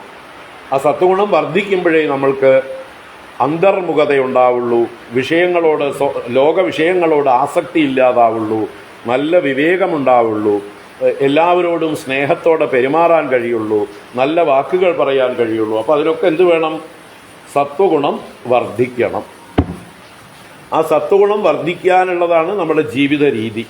ഏത് ജീവിത രീതി? ഇപ്പോൾ കർമ്മയോഗമാണെങ്കിലും ഭക്തിയോഗമാണെങ്കിലും ഹഠയോഗമാണെങ്കിലും ഈ യോഗങ്ങളൊക്കെ തന്നെ നമ്മളെ സത്വഗുണം വർദ്ധിപ്പിക്കാൻ വേണ്ടിയിട്ടുള്ളതാണ്. അപ്പോൾ പറഞ്ഞു വന്നത്, ഇവിടെ അർജുനൻ തൻ്റെ പ്രസംഗം ഇത്രയും വിശദമായി പ്രസംഗിച്ചിട്ടും ഭഗവാൻ ഒന്നും മിണ്ടാതിരുന്ന അവസാനം ഒരടിയിൽ പണി കഴിച്ചു. അപ്പോഴാണ് അർജുനൻ വീണ്ടും തളർന്നിട്ട്, എന്നെ കൊണ്ടാവില്ല, ഗുരൂനഹത്വാഹി മഹാനുഭാവാൻ ശ്രേയോ ഭോക്തും ഭൈക്ഷ്യമബീഹലോകെ എന്നൊക്കെ പ്രസംഗിച്ചുകൊണ്ട് എനിക്ക് ഭിക്ഷാടനമാണ് നല്ലത് എന്ന് പറഞ്ഞുകൊണ്ട് ദുഃഖിച്ചുകൊണ്ട് നയോത്സ്യ ഇതി ഗോവിന്ദമുക്ത്വ തൂഷ്ണീം ബഭൂവഹ എന്നാണ് 10ാം ശ്ലോകത്തിൽ പറഞ്ഞത്. 2ാം അധ്യായത്തിലെ 10ാം ശ്ലോകത്തിൽ പറഞ്ഞു, ഞാൻ ഇനി യുദ്ധം ചെയ്യില്ല എന്ന് പറഞ്ഞ് രഥത്തിൻ്റെ മുകളിൽ തൂഷ്ണീം ബഭൂവ മിണ്ടാതിരുന്നു, ഒന്നും ചെയ്യാത്തവനായിരുന്നു. അപ്പോഴാണ് ഭഗവാൻ ആരംഭിച്ചത്. അപ്പോൾ ഇതിനൊക്കെ മുമ്പ് ഈ 11ാം ശ്ലോകം ആരംഭിക്കുന്നതിന് മുമ്പ് ആചാര്യ ഭഗവത്പാദർ പറഞ്ഞത് ഈ കാര്യങ്ങളൊക്കെയാണ്. ഏത് കാര്യങ്ങൾ? ഒന്നാമത് ഭഗവത്ഗീത എന്താണെന്നും അതിൽ ബ്രഹ്മവിദ്യയാണ് മുഖ്യ വിഷയമെന്നും ആ ആത്മജ്ഞാനം ഒന്നുകൊണ്ട് മാത്രമേ ഒരു മനുഷ്യൻ പൂർണ്ണ സ്വതന്ത്രനാവുന്നുള്ളൂ, അഥവാ മോക്ഷം അവന് സാധിക്കുള്ളൂ. അതുകൊണ്ടാണ് ഭഗവാൻ ആത്മജ്ഞാനം ആദ്യം തന്നെ ഉപദേശിക്കുന്നത്. അതിന് യോഗ്യത നേടാൻ വേണ്ടിയിട്ടാണ്, അവനെ പാകപ്പെടുത്താൻ വേണ്ടിയിട്ടാണ് തുടർന്നുള്ള ഉപദേശങ്ങളെല്ലാം. അപ്പോൾ ഈ 2ാം അധ്യായത്തിന് എന്താ പേര്? സാഖ്യയോഗം. സാഖ്യം എന്ന് പറഞ്ഞാൽ ജ്ഞാനം എന്നാണ് അർത്ഥം. നന്നായി പ്രകാശിപ്പിക്കുന്നത്, വസ്തുതകളെ നന്നായി വെളിച്ചത്ത് കൊണ്ടുവരുന്നത്. സമ്യക് ഖ്യാപയതി, ഇത് സാഖ്യം. അപ്പോൾ സത്യം അറിയണം നമ്മൾ. പരമസത്യത്തെ അറിഞ്ഞുകൊണ്ടാവണം നമ്മുടെ വ്യവഹാരങ്ങൾ. സത്യത്തെ അറിയാത്ത വ്യവഹാരമൊക്കെ ഇരുട്ടത്തെ വ്യവഹാരമാണ്. ഇരുട്ടത്ത് നമ്മൾ എന്ത് ചെയ്താലും അബദ്ധമേ ചെയ്യുള്ളൂ. ഇരുട്ടത്ത് നമുക്കൊന്നും ചെയ്യാനുള്ള കഴിവ് ഇല്ല. ചെയ്താൽ തന്നെ ആപത്തുകളും അബദ്ധങ്ങളുമായി മാറുള്ളൂ. അതാണ് ഇന്നത്തെ ലോകം ചെയ്തുകൊണ്ടിരിക്കുന്നത്. എല്ലാവരും കണ്ണുപൊട്ടന്മാരാണ്. അതാണ് ഉപനിഷത്തിലൊക്കെ പറയും, അന്ധേനൈവ നീയമാന യഥാ അന്ധാഹ. ഈ ലോകത്തിലുള്ള ആളുകളൊക്കെ അന്ധന്മാരാൽ നയിക്കപ്പെടുന്ന അന്ധന്മാരുടെ കൂട്ടമാണ്. പൊട്ടക്കണ്ണന്മാരാൽ നയിക്കപ്പെടുന്ന പൊട്ടക്കണ്ണന്മാരുടെ കൂട്ടം. അപ്പം നമ്മുടെയൊക്കെ അച്ഛനമ്മമാർ പൊട്ടക്കണ്ണന്മാരായിരുന്നു. നമ്മുടെയൊന്നും അല്ല കേട്ടോ. മൊത്തത്തിൽ സമൂഹത്തിൽ അച്ഛനമ്മമാർ പൊട്ടക്കണ്ണന്മാരായതുകൊണ്ടാണ് മക്കളും പൊട്ടക്കണ്ണന്മാരായിട്ട് അതേ പാത പിന്തുടർന്ന് അവർ വീണ് അതേ കിണറ്റിൽ തന്നെ വീണ് നശിച്ചു കൊണ്ടിരിക്കുന്നത് അല്ലേ? ഈ തത്വം അറിയാത്തവരൊക്കെ ജീവിതത്തിൽ അവർക്ക് ദുഃഖമല്ലേ ഉണ്ടായിട്ടുള്ളൂ, നിരാശയല്ലേ ഉണ്ടായിട്ടുള്ളൂ, എന്നും ആവലാതികളല്ലേ ഉണ്ടായിട്ടുള്ളൂ. എത്ര വയസ്സായിട്ട് എന്താ കാര്യം? വയസ്സാവും തോറും ദുഃഖം കൂടിക്കൂടി വരികയാണ്. ശങ്കരാചാര്യർ അതല്ലേ പറഞ്ഞ ഭജഗോവിന്ദത്തിൽ, ബാലസ്താവത് ക്രീഡാസക്തഃ തരുണസ്താവത് തരുണീസക്തഃ വൃദ്ധസ്താവത് ചിന്താസക്തഃ പരമേ ബ്രഹ്മണി കോപി ന സക്തഃ. താവത് ബാലഹ, എത്ര കാലം ബാലനായിരുന്നോ അതുവരേക്കും ക്രീഡാസക്തഃ, കളിയിൽ മുഴുകി കഴിഞ്ഞു. കളിക്കാനേ നേരം ഉണ്ടായിരുന്നുള്ളൂ. അപ്പോഴും പരമേ ബ്രഹ്മണി ന സക്തഃ, ആ പരമസത്യത്തെ അറിയാനായിട്ട് അവൻ അപ്പോൾ തയ്യാറായില്ല, കളിയിൽ മുഴുകി കഴിഞ്ഞു. തരുണസ്താവത് തരുണീസക്തഃ, യുവാവായിരുന്ന കാലത്ത് തരുണികളുടെ പുറകെയായിരുന്നു, തരുണികൾ തരുണന്മാരുടെ പുറകെയായിരുന്നു. അപ്പോഴും അവർക്ക് എന്ത് ചിന്തിച്ചില്ല? ഭഗവാനെ ചിന്തിച്ചില്ല, ബ്രഹ്മത്തെ സത്യത്തെ ചിന്തിച്ചില്ല. വൃദ്ധസ്ഥാവത്, അപ്പോൾ പിന്നെ അങ്ങനെയുള്ളവർ വൃദ്ധരായാലോ? ഒരു കാലത്തും സത്യാന്വേഷണം ചെയ്യാതെ ജീവിച്ച അന്ധന്മാർ വയസ്സായാലും വൃദ്ധസ്ഥാവത് ചിന്താസക്ത, അവർക്ക് ആവലാദികളെ ഉള്ളൂ, ചിന്തകളെ ഉള്ളൂ, ഭയമേ ഉള്ളൂ, എപ്പോഴും ഉത്കണ്ഠയാണ്. വയസ്സന്മാർ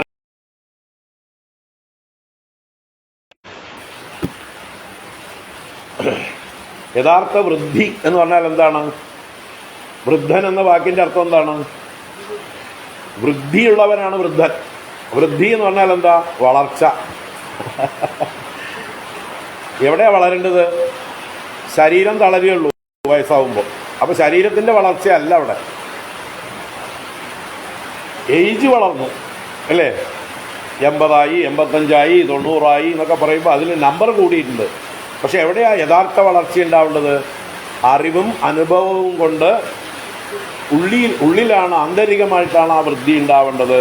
അങ്ങനെയുള്ളവർ എന്നും എത്ര വയസ്സാവും തോറും അവർ ആനന്ദം ആണ് അവരുടെ സ്വഭാവം, ശാന്തിയാണ് അവരുടെ ശീലം.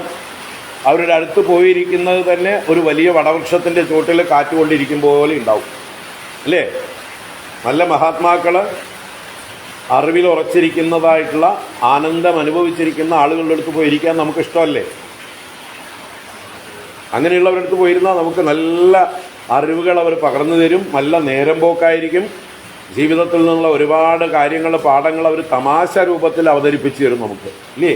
അതല്ലേ അറിവുള്ളവരുടെ സ്വഭാവം. നല്ല അറിവുള്ളവരുടെ കൂടെ ഇരുന്നാൽ നമുക്ക് നേരം പോകുന്നത് അറിയില്ല, മതിയാവില്ല ഇരുന്നിട്ട്. പക്ഷെ ഇന്നത്തെ ആളുകളുടെ അടുത്തേക്ക് പോയിരിക്കാൻ തോന്നുന്നുണ്ടോ നമുക്ക്? ഏതെങ്കിലും വയസ്സന്മാരെ കണ്ടാൽ എല്ലാവരും ഓടി അകലുന്നത് എന്തുകൊണ്ടാണ്? അവരുടെ കയ്യിൽ കൊണ്ട് തന്നെ. അവർക്ക് പറയാനുള്ളത് അവരുടെ ആവലാദികളെ ഉള്ളൂ. അവർക്ക് ആകെ പറയാൻ ആവലാദികളെ ഉള്ളൂ. അങ്ങനെയുള്ളവരുടെ അടുത്തേക്ക് ആർക്കും പോകാൻ തോന്നില്ല. ആവലാദികൾ ആർക്കും വേണ്ട. നമ്മുടെ കയ്യിൽ തന്നെ ഇഷ്ടം പോലെ ഉണ്ട് അല്ലേ? നമ്മൾ തന്നെ ഒരു ചവറ്റ് കൊട്ടയാണ്, അതിലേക്ക് ഇനിയും കൊട്ടാൻ സ്ഥലമില്ല. അതുകൊണ്ട് നമ്മൾ എവിടെയും നിൽക്കില്ല. അപ്പോൾ അതുകൊണ്ട് എങ്ങനെയാവണം നമ്മൾ വൃദ്ധരാകുമ്പോൾ? നമ്മുടെ വൃദ്ധി എന്നുള്ളത് ആന്തരികമായിട്ടുള്ള വലിപ്പമാണ്, വികാസമാണ്, അറിവ് കൊണ്ടാണത്, അനുഭവ സമ്പത്ത് കൊണ്ടാണ്, നമ്മുടെ തപസ് കൊണ്ടാണ്. തപസ് എന്ന് പറഞ്ഞാൽ നമ്മുടെ ചെയ്യേണ്ട ധർമ്മങ്ങളെല്ലാം ചെയ്യേണ്ട സമയത്ത് ചെയ്യേണ്ട രീതിയിൽ ചെയ്യലാണ് തപസ്. തപസ്സിനൊരു നിർവചനം സ്വധർമാനുഷ്ഠാനമേവ തപഃ എന്നാണ്. എന്താണ് ശരിയായ തപസ്? സ്വധർമാനുഷ്ഠാനമേവ തപഃ. ഇത് നമ്മൾ മുഖ്യമായിട്ട് മനസ്സിലാക്കണം. തപസ് എന്ന് പറഞ്ഞാൽ കാട്ടിൽ പോയിട്ട് പുലി പിടിക്കുവോ സിംഹം പിടിക്കുവോ എന്ന് പറഞ്ഞ് പേടിച്ചിരിക്കലല്ല, ഗുഹയുടെ ഉള്ളിൽ പോയിരിക്കലല്ല, 5 ഭാഗത്തും അല്ലേ പഞ്ചാഗ്നി മധ്യത്തിൽ സൂര്യനെ മുകളിലും ചുറ്റും അഗ്നിയും കൂട്ടിയിട്ട് അതിൻ്റെ നടുവിൽ ഒറ്റക്കാലിൽ നിൽക്കലല്ല, തണുപ്പ് കാലത്ത് വെള്ളത്തിൽ മൂക്കറ്റം ഇറങ്ങി നിൽക്കലല്ല, പട്ടിണി കിടക്കലല്ല. അതൊക്കെ തപസ് എന്താണെന്ന് 17-ാം അധ്യായത്തിൽ ഭഗവാൻ പറഞ്ഞു തരും. ശ്രദ്ധാത്രയ വിഭാഗ യോഗം എന്ന് പറഞ്ഞിട്ട് അതിൽ തപസ്, സാത്വികം തപസ്, രാജസം തപസ്, താമസം തപസ്, ഇതൊന്നും നമ്മൾ അറിയാത്തത് കൊണ്ടാണ് നമ്മൾ എന്തൊക്കെയോ വൃത്തികെട്ട തപസ്സുകളൊക്കെ ഇപ്പോൾ ചെയ്തുകൊണ്ടിരിക്കുന്നത്. നമ്മളെ നശിപ്പിക്കുന്ന തപസ്സാണ്. അത് ഭഗവാൻ ഇഷ്ടമല്ല ആ തപസ്. താമസ തപസ്സുകൾ ഭഗവാൻ പറയാം, നിങ്ങൾ എന്നെ പീഡിപ്പിക്കുക, നിങ്ങളുടെ ഉള്ളിലിരിക്കുന്ന ആത്മാവായിരിക്കുന്ന എന്നെ പീഡിപ്പിക്കുന്ന തപസ്സാണ്. ഈ അസുരന്മാരൊക്കെ ചെയ്യുന്ന പല തപസ്സുകളും അങ്ങനെയുള്ളതാണ്. അത് താമസം തപസ്സാണ്. അതുകൊണ്ട് നിങ്ങൾ നശിച്ചു പോവുകയുള്ളൂ. എല്ലാ അസുരന്മാരും അങ്ങനെയുള്ള തപസ് അനുഷ്ഠിച്ച് വരമൊക്കെ കിട്ടിയിട്ട് നന്നായിയോ? ഹിരണ്യകശിപു നന്നായിയോ? രാവണൻ നന്നായിയോ? മഹിഷാസുരൻ നന്നായിയോ? ഓരോരുത്തരും തപസ് ചെയ്ത് വരം മേടിച്ച് മറ്റുള്ളവരെ ഉപദ്രവിക്കാനുള്ള ശക്തിയാണ് ആർജിച്ചത്. അതുകൊണ്ട് അവർ തന്നെ നശിച്ചു, അല്ലേ? അപ്പം അതിനെയൊക്കെ താമസം തപസ് എന്നാ പറയുക. അപ്പോൾ യഥാർത്ഥ തപസ് എന്താണെന്ന് ഭഗവാൻ പറഞ്ഞു തരും, സാത്വികം തപസ്. അപ്പോൾ സാത്വികം തപസ്സിൽ ഓരോരുത്തരും അവനവൻ്റെ എവിടെ ഇരിക്കുന്നു, എന്താണ് അവൻ്റെ കർത്തവ്യങ്ങൾ, ധർമ്മം, അതിനെ വേണ്ട രീതിയിൽ പരിപാലിക്കുന്നത് തന്നെ തപസ്. സ്വധർമാനുഷ്ഠാനമേവ തപഃ. അപ്പോൾ ഇങ്ങനെയുള്ള കാര്യങ്ങളൊന്നും അറിവില്ലായ്മ കൊണ്ടാണ് അർജുനൻ ഇത്രയും പ്രസംഗിച്ചത്. തനിക്ക് അറിവില്ല എന്ന് പോലും അറിവില്ല. ആർക്ക്? അർജുനനെ പോലെയുള്ള അന്നത്തെ സമൂഹത്തിന്. നമ്മൾ ആരോടെങ്കിലും എന്തെങ്കിലും കാര്യമായിട്ട് സംസാരിക്കാൻ ചെന്നാൽ അവർ ഇങ്ങോട്ട് സംസാരിച്ചുകൊണ്ടേയിരിക്കും. അവർ നമ്മളെ സംസാരിക്കാൻ നമുക്ക് ഉപദേശിക്കാൻ പറ്റുമോ? വല്ലതും പറഞ്ഞു കൊടുക്കാൻ പറ്റുമോ? അവർ നിറഞ്ഞിരിക്കുന്ന കപ്പുകളാണ്, അല്ലേ? കപ്പ് നിറഞ്ഞിരിക്കുമ്പോൾ അതിലേക്ക് വീണ്ടും എന്തെങ്കിലും ഒഴിക്കാൻ പറ്റുമോ? ഇല്ല. ആ അവസ്ഥയിലാണ് ഇന്നത്തെ സമൂഹം. എല്ലാവരും സർവജ്ഞരാണ്. അതുകൊണ്ടാണ് ആർക്കും ഗീത വേണ്ടാത്തത്. ഞങ്ങൾക്ക് ഭഗവാനേക്കാൾ അറിവുണ്ട്, ഞങ്ങൾക്ക് വ്യാസനേക്കാൾ അറിവുണ്ട്, ഞങ്ങൾക്ക് ശങ്കരാചാര്യയേക്കാൾ അറിവുണ്ട്. പിന്നെയാണോ ഈ കൃഷ്ണാത്മാനന്ദ സ്വാമി, അല്ലേ? ഭഗവാനേക്കാൾ, കൃഷ്ണനേക്കാൾ, ഭഗവാൻ വ്യാസനേക്കാൾ, ആദിശങ്കര ഭഗവത്പാദരേക്കാൾ ഒക്കെ അറിവുള്ള ആളുകൾ പിന്നെ ഈ അല്പന്മാരായിട്ടുള്ള നമ്മളെപ്പോലെയുള്ളവരെയൊക്കെ ബഹുമാനിക്കുമോ? നമ്മുടെ വല്ലതും കേൾക്കാൻ താല്പര്യം ഉണ്ടാവുമോ? ഒട്ടും ഉണ്ടാവില്ല. അവരെ പറഞ്ഞിട്ട് കാര്യമില്ല. അവരുടെ ഉള്ളിൽ നിറഞ്ഞിരിക്കുകയാണ്. അപ്പോൾ ഇതാണ് അർജുനൻ്റെയും അവസ്ഥ. ഈ അർജുനൻ്റെ ഉള്ളിൽ നിന്ന് ഈ തൻ്റെ അറിവുണ്ട് എന്നുള്ള ഗർവത്തെ അടിച്ചു കളയണം ഭഗവാൻ ആദ്യം ചെയ്യുന്നത്. നമ്മൾ ആയുർവേദ ചികിത്സയ്ക്ക് പോയാൽ ആദ്യം എന്താ ചെയ്യുക? വിരേചനം. എന്താണ്? ഉള്ളിലുള്ളതൊക്കെ കളയാൻ വേണ്ടിയിട്ടാ. എന്തൊക്കെ വിഷങ്ങൾ നമ്മൾ ഇത്രയും കാലം അകത്താക്കിയിട്ടുണ്ടോ അതൊക്കെ പോയാലേ പുതിയ മരുന്ന് ശരീരത്തിൽ ഫലിക്കുള്ളൂ, അല്ലേ? അത് ഫലിക്കണമെങ്കിൽ ഉള്ളിലുള്ള വിഷമൊക്കെ കളയണം. അപ്പോൾ എല്ലാ രീതിയിലും ഛർദിച്ചും വയറ്റിളക്കിയിട്ടും എല്ലാ രീതിയിലും പുറത്തു പോകണം. ദഹിച്ചതും ദഹിക്കാത്തതും ഒക്കെ പോയാലേ ഉള്ളു ക്ലീൻ ആവുള്ളൂ, പാത്രത ആയുള്ളൂ എന്ന് സ്വീകരിക്കാൻ, ആ പുതിയ മരുന്നുകളെ സ്വീകരിക്കാൻ അയാൾക്ക് പാത്രത ആവുന്നുള്ളൂ. അപ്പോൾ അതുപോലെയാണ് ഇവിടെ ഭഗവാൻ ആദ്യം അർജുനനിട്ട് നല്ല അടി കൊടുക്കും പോലെയാണ് ആ ക്ലൈബ്യം മാസ്മകമാന്നൊക്കെ പറഞ്ഞതും. അത് കഴിഞ്ഞ് ഇനിയിപ്പോൾ ഈ 11-ാം ശ്ലോകവും 2-ാം അധ്യായത്തിലെ 11-ാം ശ്ലോകം വാസ്തവത്തിൽ ഒരു പരിഹാസമാണ്. നല്ല കരണ കുറ്റി നോക്കി അടിച്ചത് ഇതിനേക്കാൾ വേദന കുറവാണ്. അർജുനന് കിട്ടിയ അടി കരണക്കുറ്റിക്ക് കിട്ടുന്നതിനേക്കാൾ ഭയങ്കര അടിയാണ് കിട്ടിയിട്ടുള്ളത്. അർജുനനെ തീർത്തും നിഷ്പ്രഭമാക്കി എന്ന് പറയാം. ഒറ്റ അടി കൊണ്ട് നിലം പരിശാക്കി എന്ന് പറയുന്ന അടിയാണ്. അശോച്യാനന്വശോചസ്ത്വം പ്രജ്ഞാബാധാൻ ച ഭാഷസേ ഗതാസൂൻ അഗതാസൂംശ്ച നാനുശോചന്തി പണ്ഡിതാഃ. അപ്പോൾ ഭഗവാൻ പറയുന്നത് എന്താണ്? അശോച്യാൻ അന്വശോചഃ ത്വം. അശോച്യ എന്ന് പറഞ്ഞാൽ ശോചിക്കേണ്ടാത്തവർ, ആരെക്കുറിച്ച് ദുഃഖിക്കേണ്ടയോ അവരെ പ്രതി, അശോച്യാൻ പ്രതി ത്വം അന്വശോചഃ, നീ അനുശോചനം ചെയ്യുന്നു, നീ ദുഃഖിക്കുന്നു. അപ്പൊ ദുഃഖിക്കേണ്ടാത്തവരെ കുറിച്ച് നീ ദുഃഖിക്കുന്നു. പ്രജ്ഞാവാദാംശ ഭാഷസേ. പ്രജ്ഞാവാദങ്ങൾ എന്ന് പറഞ്ഞാൽ പണ്ഡിതന്മാരുടെ വാദങ്ങൾ, പ്രജ്ഞാവാന്മാരുടെ വാദങ്ങളാണ് പ്രജ്ഞാവാദം. പ്രജ്ഞ എന്ന് പറഞ്ഞാൽ പ്രകർഷേണയുള്ള ജ്ഞാനം, നല്ല അറിവ്, ഉത്തമ ബോധം. അതുള്ളവരാണ് പ്രജ്ഞാവാന്മാർ, അറിവുള്ളവർ, പണ്ഡിതന്മാർ. അവരുടെ വാദങ്ങളെ, പ്രജ്ഞാവാദങ്ങളെ ത്വം ഭാഷസേ, നീ പറയുകയും ചെയ്യുന്നു. എന്നാൽ ഗതാസൂൻ അഗതാസൂൻ പ്രതി ന അനുശോചന്തി പണ്ഡിതാഹ. ഗതാസൂൻ എന്ന് പറഞ്ഞാൽ അസു പോയവർ. അസു എന്നാൽ പ്രാണനാണ്. അപ്പൊ പ്രാണൻ പോയവരെ കുറിച്ചോ, അഗതാസൂൻ എന്ന് പറഞ്ഞാൽ പോകാത്തവരെ കുറിച്ചോ. പക്ഷെ എപ്പോഴായാലും പോകും, ഇപ്പൊ പോയിട്ടില്ല, അത്രേ ഉള്ളൂ. അതുകൊണ്ടാണ് അഗതാസൂൻ എന്ന് പറഞ്ഞത്. ഇതുവരെ പോയിട്ടില്ലാത്തവർ, ഇതുവരെ പ്രാണൻ പോകാത്തവരെ കുറിച്ചും ന അനുശോചന്തി പണ്ഡിതാഹ. പണ്ഡിതാഹ ന അനുശോചന്തി. പണ്ഡിതന്മാർ നിരന്തരം ദുഃഖിക്കാറില്ല. ന ശോചന്തി എന്നല്ല പറഞ്ഞത്, ന അനുശോചന്തി എന്നാണ് പറഞ്ഞത്. ന ശോചന്തി എന്ന് പറഞ്ഞാൽ എന്താ അർത്ഥം? ദുഃഖിക്കുന്നില്ല എന്ന് പറഞ്ഞു. അനുശോചന്തി എന്ന് പറയുമ്പോൾ നിരന്തരം ദുഃഖിക്കുന്നില്ല എന്ന് വെച്ചാൽ, നമ്മൾക്ക് എത്ര ദുഷ്ടന്മാരായിട്ടുള്ളവരാണെങ്കിലും പെട്ടെന്ന് അവർക്കൊരു ആക്സിഡന്റ് ഉണ്ടായി, മരണം ഉണ്ടായി എന്ന് പറഞ്ഞാൽ സാത്വികന്മാരായിട്ടുള്ള, പണ്ഡിതന്മാരായിട്ടുള്ള ആളുകൾക്കൊക്കെ എന്തുണ്ടാവും? ദുഃഖം ഉണ്ടാവും. ആ ദുഃഖം എന്നുള്ളത് എല്ലാവർക്കും വേണ്ട ഗുണമാണ്. ആവശ്യത്തിന് ദുഃഖിക്കണം. പക്ഷെ അനുശോചനം എന്നുള്ളത് എപ്പോഴും ദുഃഖിച്ചു കൊണ്ടിരിക്കുക എന്നുള്ളതാണ്. നമ്മൾ പലരും മരിച്ചു കഴിഞ്ഞാൽ നമ്മൾ അനുശോചനം രേഖപ്പെടുത്താറുണ്ട്. എന്താ അർത്ഥം? അതിൻ്റെ അർത്ഥം നിങ്ങളുടെ കൂടെ വി ഫോളോ യു. അനു എന്നുള്ളതിനവിടെ ഫോളോ ചെയ്യുക എന്നുള്ള അർത്ഥത്തിലാണ്. നിങ്ങളുടെ കൂടെ ഞങ്ങളും ഉണ്ട്, നിങ്ങളുടെ ദുഃഖത്തിൽ ഞങ്ങളും പങ്കുചേരുന്നു. നിങ്ങളുടെ ദുഃഖം ഞങ്ങൾക്ക് പങ്ക് ഇട്ട് തന്നാൽ നിങ്ങൾക്ക് ആ ദുഃഖം കുറയും, അല്ലേ? ദുഃഖം പങ്കുവെച്ചാൽ കുറയും. അതിനാണ് നമ്മൾ മരിച്ച സമയത്ത് പോകുന്നത്. ആര് മരിച്ചാലും നമ്മൾ അറിവുള്ളവരാണെങ്കിൽ, പരിചയമുള്ളവരാണെങ്കിൽ അവിടേക്ക് ചെല്ലുമ്പോൾ അവർക്ക്, അല്ലേ, അവിടെയുള്ളവർക്കൊക്കെ, ബാധിക്കപ്പെട്ടവർക്കൊക്കെ ഒരു ആശ്വാസമാണ്. ദുഃഖം പങ്കുവെക്കണം. ആരും ചെന്നില്ലെങ്കിലോ അവരൊറ്റയ്ക്കിരുന്ന് ഇതെല്ലാം സഹിക്കണം, ഉൾക്കൊള്ളണം.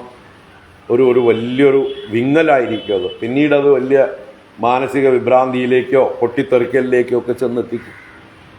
അപ്പം എന്തായാലും നമ്മൾ അവരുടെ ദുഃഖത്തെ പിന്നാലെ ഞങ്ങളുണ്ട് എന്ന് പറഞ്ഞ അനുശോചനം രേഖപ്പെടുത്തണം.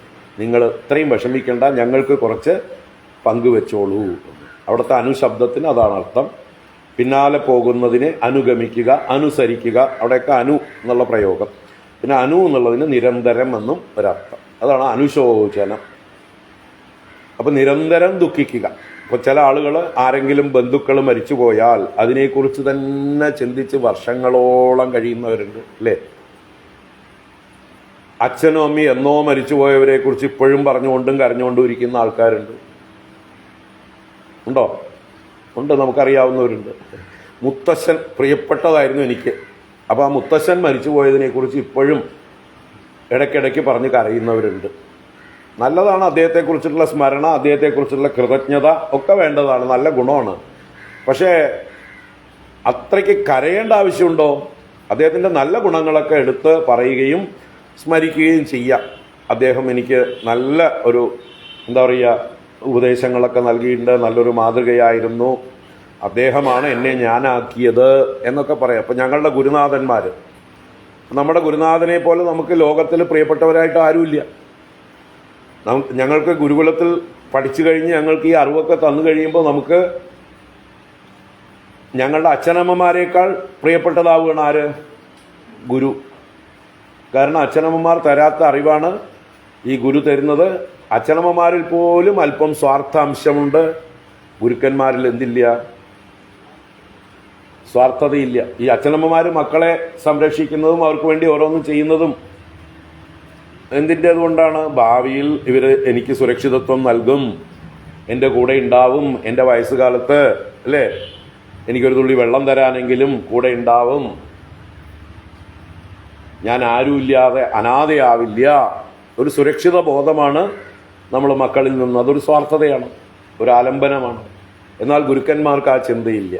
നീ എന്നിൽ നിന്ന് എടുക്കേണ്ട വിദ്യ എടുത്തോ ഒക്കോ, നീ സ്വതന്ത്രനാണ്, നീ മറ്റുള്ളവർക്ക് വഴി കാണിച്ച് മറ്റുള്ളവരെ അനുഗ്രഹിച്ചുകൊണ്ട് നിന്റെ ജീവിതം ധന്യമാവട്ടെ എന്ന് പറഞ്ഞ് നമ്മളെ സ്വാതന്ത്ര്യത്തിലേക്ക് നയിക്കുന്നവരാണ് ഗുരുക്കന്മാർ.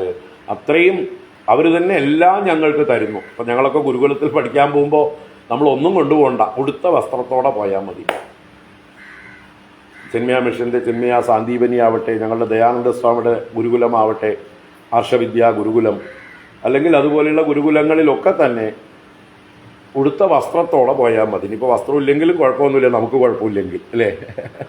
അവിടെ ചെന്നാൽ വസ്ത്രവും തരും, ഭക്ഷണം തരും, പഠിക്കാനുള്ള എല്ലാ സാഹചര്യങ്ങളും തരും, പുസ്തകങ്ങൾ തരും, ചികിത്സിക്കാൻ രോഗമുണ്ടെങ്കിൽ ചികിത്സിക്കും, എപ്പോഴും നമുക്ക് കൂടെ ഉണ്ടാവും. എന്തിനും.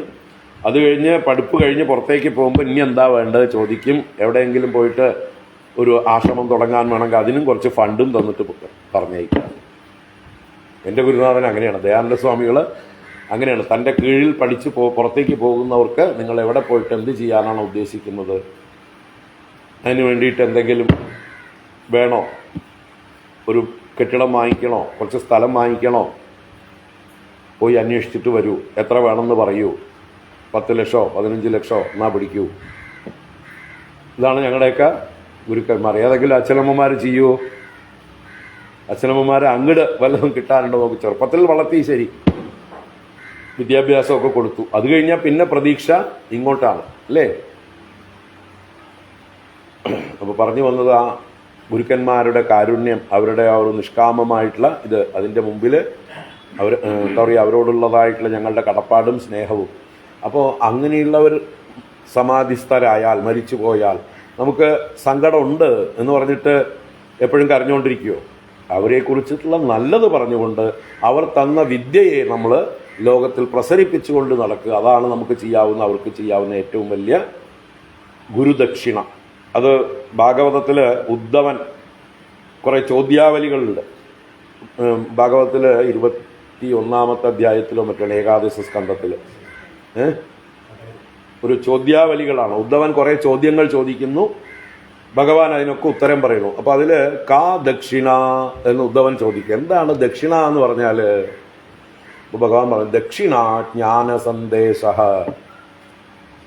ദക്ഷിണ എന്താണ്? ജ്ഞാന സന്ദേശ, ജ്ഞാനത്തെ മറ്റുള്ളവർക്ക് പകർന്നു കൊടുക്കുക. ഗുരുക്കന്മാർ നമുക്ക് നൽകിയ അറിവിനെ മറ്റുള്ളവർക്ക് പകർന്നു കൊടുക്കലാണ്. അത് നമുക്ക് വാക്കുകളിലൂടെ പകർന്നു കൊടുക്കാം, നമ്മുടെ പ്രവൃത്തിയിലൂടെ പറഞ്ഞു കൊടുക്കാം അല്ലേ. നമ്മുടെ ജീവിതം തന്നെ ഒരു മാതൃകയാക്കിയിട്ട് മറ്റുള്ളവർക്ക് ഇൻസ്പയർ ചെയ്യിക്കാം, അവരെ ഈ അറിവിലേക്ക് കൊണ്ടുവരാം, അവർക്ക് ഈ അറിവിൻ്റെ അനുഗ്രഹം ഉണ്ടാവണമെന്ന് നമുക്ക് ആഗ്രഹിക്കാം. അപ്പോൾ അതാണ് ദക്ഷിണ എന്നുള്ളതിന് ഭഗവാൻ പറയുന്ന അർത്ഥം, ഭാഗവതം പറയുന്ന അർത്ഥം. ദക്ഷിണ ജ്ഞാന സന്ദേശം. അല്ലാതെ നമ്മൾ അവർക്ക് ചെന്ന് ലക്ഷങ്ങളോ കോടികളോ കൊണ്ടുപോയി കെട്ടാക്കിയിട്ട് കൊടുക്കേണ്ട ആവശ്യമില്ല. നമ്മൾക്ക് ഇങ്ങോട്ടാണ് അവർ സഹായങ്ങൾ ചെയ്യുന്നത് ഏത് കാലത്തും. ചില ബ്രഹ്മചാരിമാർ, സന്യാസിമാരൊക്കെ ഗുരുക്കന്മാരിൽ നിന്ന് പഠിച്ച് അവർക്ക് ഒന്നും ചെയ്യാനുള്ള കഴിവുണ്ടാവില്ല. അവരെവിടെയെങ്കിലും ഇരുന്ന് തപസ് പോലെ ജപവും ധ്യാനവുമായിട്ടിരിക്കും. അവരുടെ ജീവിതം മുഴുവനുള്ള ചിലവ് ആര് വഹിക്കും? ആ ഗുരുക്കന്മാർ വഹിക്കും. അതിനുവേണ്ട വ്യവസ്ഥ ചെയ്തു വയ്ക്കുക. അവർ മരിച്ചു പോയാൽ പോലും, ഗുരുക്കന്മാർ പോയാൽ പോലും ആ ശിഷ്യന്മാർ പട്ടിണി കിടക്കരുത് എന്ന് വിചാരിച്ച് അവർക്ക് വേണ്ടി എന്തെങ്കിലുമൊക്കെ ചെയ്തു. അതാണ് ഗുരുക്കന്മാരുടെ മഹത്വം എന്ന് പറയുക. അപ്പോൾ ദക്ഷിണ ജ്ഞാന സന്ദേശമാണ് ഇവിടെ പറഞ്ഞു വന്നത്.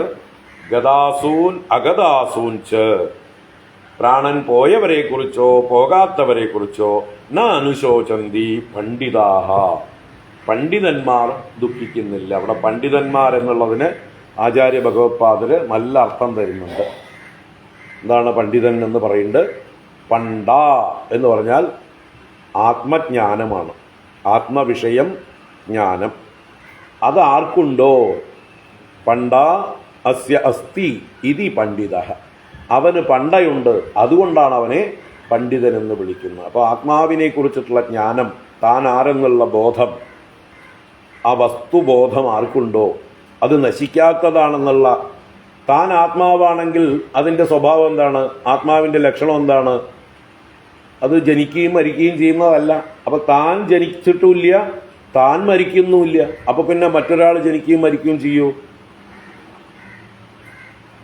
തനിക്ക് മരണമില്ലെങ്കിൽ എൻ്റെ ചുറ്റുമുള്ളവർക്കും യഥാർത്ഥത്തിൽ അവരൊക്കെ ആരാണ്? ആത്മസ്വരൂപികളാണ്. ആ ആത്മസ്വരൂപികളായിട്ടുള്ളവർ ഒരിക്കലും അവർക്ക് മരണമില്ല, അവർ ജനിച്ചിട്ടുമില്ല, മരിക്കുന്നുമില്ല. പിന്നെ എന്താ ഇപ്പം മരിച്ചത്? നമ്മൾ മരിച്ചു എന്ന് പറയുന്നത് എന്തിനെയാണ്? ജനിച്ചതിനെയാണ് മരിച്ചു എന്ന് പറയുന്നത്. എന്താ ജനിച്ചത്? ശരീരം. അത് നിത്യവും മരിച്ചുകൊണ്ടിരിക്കുന്നതാണ്. അത് നിത്യവും ജനിച്ചുകൊണ്ടിരിക്കുന്നതും നിത്യവും മരിച്ചുകൊണ്ടിരിക്കുന്നതുമാണ്. അതൊക്കെയാണ് ഇനി പറയാൻ പോകുന്നത്. ശരീരം എന്നുള്ളത് ഒരു പ്രവാഹം മാത്രമാണ്, അതിന് നിത്യത്വം ഇല്ല. പ്രവാഹ നിത്യത്വം മാത്രമേ എന്തിനുള്ളൂ? ശരീരത്തിലുള്ളൂ. അത് നല്ലപോലെ വിചാരം ചെയ്ത് ഉറപ്പിച്ചാലോ, ഇന്നലത്തെ ഞാനല്ല ഇന്ന്. ഏത്? ശരീരം കൊണ്ട്. ഒരു 7 വർഷം മുമ്പ് ഉണ്ടായിരുന്ന എൻ്റെ ശരീരത്തിൽ ഒന്നും തന്നെ ഇപ്പം ഇല്ല. 7 വർഷം മുമ്പുണ്ടായിരുന്ന ഈ സ്വാമി കൃഷ്ണാത്മാനന്ദ അദ്ദേഹത്തിൻ്റെ ശരീരമല്ല ഇപ്പോഴുള്ള സ്വാമി കൃഷ്ണാത്മാനന്ദയുടെ ശരീരം. അത് അല്ലേ, ബയോളജി പഠിക്കുന്നവർക്കൊക്കെ അറിയാം. ഇതെന്താണ്? നമ്മുടെ ശരീരം തന്നെ കോശങ്ങളുടെ ഒരു പ്രവാഹമാണ്. നമ്മൾ കഴിച്ച ഭക്ഷണം കോശങ്ങളായി പരിണമിക്കുന്നു. അത് അന്നന്നാൾ പോയിക്കൊണ്ടിരിക്കുന്നുണ്ട്. അതല്ലെങ്കിൽ ഇന്നലെ കഴിച്ച ഭക്ഷണവും ഇന്നലത്തെ എൻ്റെ തൂക്കം കൂട്ടി ഇന്ന് എനിക്ക് ഒരു 2-2.5 കിലോ കൂടുതൽ കാണേണ്ടതാണ്. കാണുന്നുണ്ടോ? ഇല്ലേ? നമ്മൾ വെള്ളവും ഭക്ഷണവും ഒക്കെ കഴിക്കുന്നുണ്ട്, പക്ഷെ അത് അന്നന്നാൾ പോകുന്നുണ്ട്. എങ്ങനെയൊക്കെ പോകുന്നുണ്ട്? മലമൂത്ര വിസർജനത്തിലൂടെ, നമ്മുടെ ശ്വാസോച്ഛ്വാസത്തിലൂടെ, നമ്മുടെ വിയർപ്പിലൂടെ, നമ്മുടെ ശരീരത്തിലെ സകല ദ്വാരങ്ങളിലൂടെയും സെല്ലുകൾ പുറത്തേക്ക് പോയിക്കൊണ്ടേയിരിക്കുന്നുണ്ട്. നമ്മൾ ഒന്ന് ആഞ്ഞു തുമ്മിയാൽ കോടിക്കണക്കിന് സെല്ലുകളാണ് പുറത്തേക്ക് പോകുന്നത്. ഇല്ലേ? ചുമയ്ക്കുമ്പോൾ അതുപോലെയാണ് പോകുന്നത്. മൂക്കൊന്ന് പിഴിഞ്ഞാൽ അതിലൂടെ കുറേ പോകുന്നുണ്ട്. അപ്പോൾ ഏതൊക്കെ വഴിയിലാണ് നമ്മുടെ ശരീരം? അതിൻ്റെ പേര് തന്നെ എന്താണ്? ശരീരം. ശരീരം എന്ന് പറഞ്ഞാൽ തന്നെ ജീർണിച്ചു കൊണ്ടേയിരിക്കുന്നത്. ശീര്യമാണത്വാത്, ശീര്യതേ. ശീർണം എന്ന് പറഞ്ഞാൽ ജീർണം തന്നെയാണ്, നശിച്ചുകൊണ്ടേയിരിക്കുന്നത്, പൊടിഞ്ഞുകൊണ്ടേയിരിക്കുന്നത്. അപ്പോൾ അതാണ് ശരീരം എന്നുള്ള വാക്ക് തന്നെ സൂചിപ്പിക്കുന്നത്. ഇത് പൊടിഞ്ഞുകൊണ്ടേയിരിക്കുന്നതാണ് കേട്ടോ, ഇത് ഒഴുകിക്കൊണ്ടേയിരിക്കുന്നതാണ് കേട്ടോ. ദേഹം എന്നുള്ള വാക്കിൻ്റെ അർത്ഥം എന്താണ്? ദഹ്യമാനത്വാത് ദേഹ. എപ്പോഴും ദഹിച്ചുകൊണ്ടിരിക്കുന്നത്, അല്ലാതെ അവസാനം പട്ടടയിൽ കൊണ്ട് വെക്കുമ്പോൾ മാത്രമല്ല, ഇപ്പോഴും ദഹിച്ചുകൊണ്ടേയിരിക്കേണ്ടത്. നമ്മൾ കഴിച്ചൊക്കെ ദഹിക്കുന്നു എന്നല്ലേ നമ്മൾ പറയുന്നത്? എവിടെയാണ് ദഹിക്കുന്നത്? ഉള്ളിലൊരു അഗ്നി ഉണ്ട്. വൈശ്വാനര അഗ്നി ഉള്ളിലുള്ളത് കൊണ്ട്, ജഠരാഗ്നി ഉള്ളിലുള്ളത് കൊണ്ട് നമ്മൾ കഴിച്ചതൊക്കെ ദഹിക്കുന്നു, നമ്മുടെ പഴയ സെല്ലുകളൊക്കെ ദഹിക്കുന്നു. അത് അതിൻ്റെ പാട്ടിൽ പോയിക്കൊണ്ടിരിക്കുന്നു. അപ്പം ഇതും ദഹിച്ചുകൊണ്ടേയിരിക്കുന്നതാണ് ദേഹം. അല്ലെങ്കിൽ നമ്മൾ ഒരു ജീവിതത്തിൽ ടണ്ണ് കണക്കിന് ഭക്ഷണം കഴിക്കേണ്ടതെല്ലാം കൂടി മാസമായിട്ട് നമ്മൾ നടക്കാൻ പറ്റില്ല. അപ്പോൾ നമ്മൾ ഇന്നലെയും മിനിഞ്ഞാന്നും അല്ലെങ്കിൽ ഒരാഴ്ച മുമ്പും കഴിച്ചതൊക്കെ അത് പോയിക്കൊണ്ടിരിക്കുന്നുണ്ട്.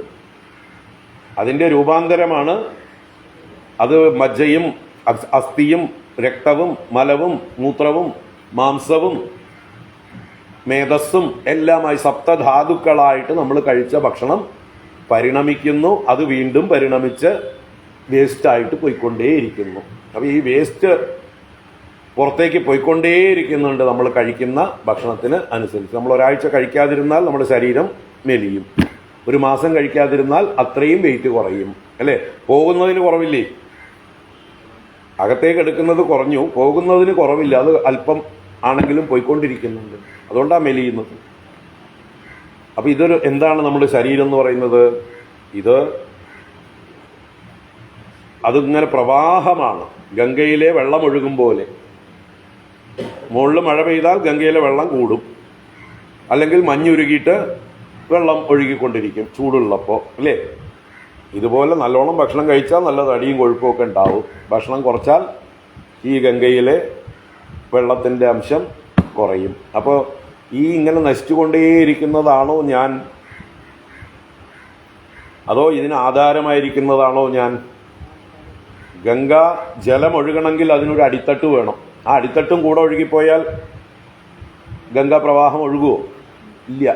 അടിത്തട്ട് സ്റ്റേബിൾ ആയതുകൊണ്ടാണ് വെള്ളം അതിൻ്റെ മുകളിൽ ഒഴുകിക്കൊണ്ടിരിക്കുന്നത്. നമ്മുടെ റെയിൽ പാലം ഓടാത്തത് കൊണ്ടാണ് ട്രെയിനിന് ഓടാൻ പറ്റുന്നത്. അല്ലേ?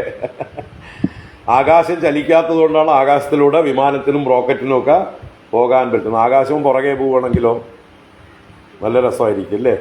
അപ്പോൾ അതൊക്കെ അവിടെ നിൽക്കുന്നത് കൊണ്ട്, അതുപോലെ ഇവിടെ ഈ ശരീരത്തിന് ഒഴുകാനുള്ള അടിസ്ഥാനമാണ് ഞാൻ. ഈ ഇന്നലെ കഴിച്ച ഭക്ഷണത്തിന് ഒഴുകിപ്പോകാനുള്ള ഒരു വഴി മാത്രമാണ് ആത്മാവായിരിക്കുന്ന ഞാൻ. ആത്മാ എന്നിലേക്ക് ഇതെല്ലാം വന്നു പോയിക്കൊണ്ടിരിക്കുന്നു. അപ്പം ഞാൻ ആരാണ്? ഞാൻ കൂടസ്ഥൻ എന്ന് പറയും. ഇതൊക്കെ പറയാൻ പോകുന്ന വാക്കുകളാണ്, നേരത്തെ തന്നെ ഇൻട്രൊഡ്യൂസ് ചെയ്തു എന്ന് മാത്രമേ ഉള്ളൂ. കൂടസ്ഥൻ എന്ന് പറഞ്ഞാൽ കൂടവത് തിഷ്ഠതി. കൂടം എന്ന് പറഞ്ഞാൽ ഈ കൊല്ലൻ്റെ ആലയിലെ വലിയ ആൻവിൽ എന്ന് പറയുന്ന ആ ബേസാണ്. ഇരുമ്പ് ആയുധങ്ങളൊക്കെ അവർ അതിൻ്റെ മുകളിൽ വെച്ചിട്ടാണ് മറ്റ് ചുറ്റിക കൊണ്ട് അടിച്ച് പാകം പെടുത്തുക. പക്ഷെ ഇപ്പോൾ ചുറ്റികയ്ക്ക് കൂടം എന്ന് പേര് വന്നു ഇല്ലേ? ഇപ്പോൾ ആളുകൾ കൂടം കൊണ്ടടിക്കുക എന്ന് പറഞ്ഞാൽ ചുറ്റിക കൊണ്ട് അടിക്കുന്നതിന് വലിയ വലിയ പാറക്കല്ലൊക്കെ പൊട്ടിക്കുന്നത് കൂടം കൊണ്ട് അടിച്ച് പൊട്ടിക്കുക എന്ന് പേര് വന്നു. വാസ്തവത്തിൽ കൂടം എന്താണ്? അടിയിലുള്ള കട്ടയ്ക്കാണ് കൂടം എന്ന പേര്. മുകളിലുള്ളത് അതിൻ്റെ മുകളിൽ പ്രയോഗിക്കുന്ന സാധനമാണ്. പക്ഷെ അതിനും കൂടം എന്ന് പേര് വന്നതാണ്. അപ്പോൾ യഥാർത്ഥ കൂടം ഏതാണ്? മാറ്റമില്ലാത്ത വസ്തു. ഇത് മാറുന്നില്ല. തലമുറകളോളം ഒരേ കൂടം തന്നെ ഉപയോഗിക്കുക. ഒരു കൊല്ലൻ്റെ ആലയിൽ ഒരു കൂടം പോയി കണ്ടു കഴിഞ്ഞാൽ അയാൾ പറയും എൻ്റെ മുത്തശ്ശനും ഇത് തന്നെ ഉപയോഗിച്ചിരുന്നു, മുത്തശ്ശൻ്റെ മുത്തശ്ശനും ഇത് തന്നെ ഉപയോഗിച്ചിരുന്നു. അപ്പോൾ അതിൻ്റെ മുകളിൽ ഒരുപാട് പണിയായുധങ്ങൾ പണിഞ്ഞു പോയി, അതൊക്കെ രൂപാന്തരം പ്രാപിച്ചു പോയി. പക്ഷെ അതിപ്പോഴും അനങ്ങാതെ അവിടെ തന്നെ ഉണ്ട്. അപ്പോൾ അതുപോലെ ശരീരങ്ങൾ എത്രയോ വന്നുപോയി. ആർക്ക്? ഈ ആത്മാവായിട്ടുള്ള എനിക്ക്. ഞാനിപ്പോഴും കൂടം പോലെ ഇരിക്കുകയാണ്.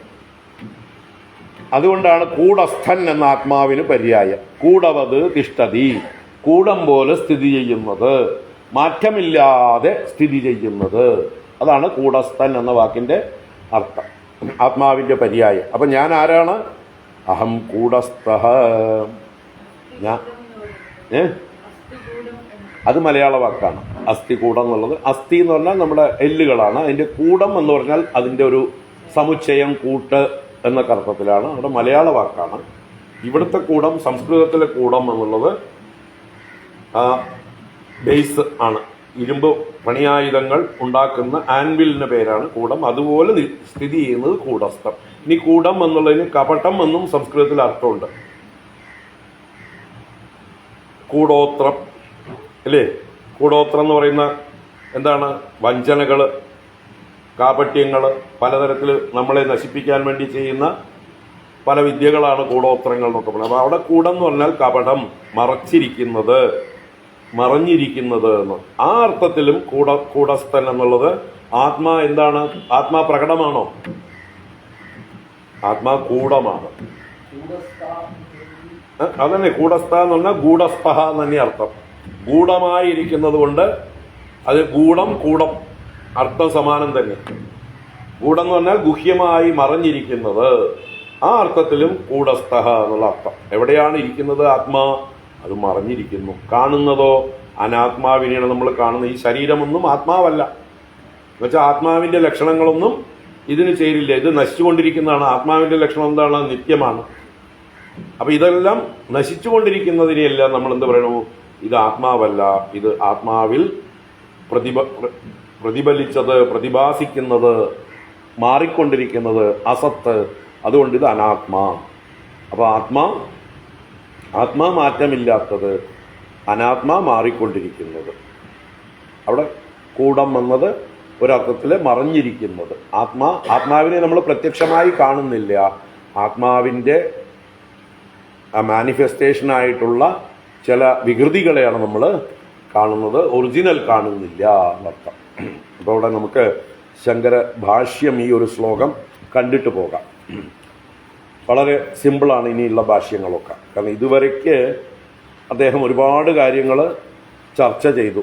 അത് ജ്ഞാനകർമ്മ സമുച്ചയവാദം എന്നൊക്കെയുള്ള അത് പണ്ഡിതന്മാരുടെ ഇടയിലുള്ള വാദങ്ങളാണ്.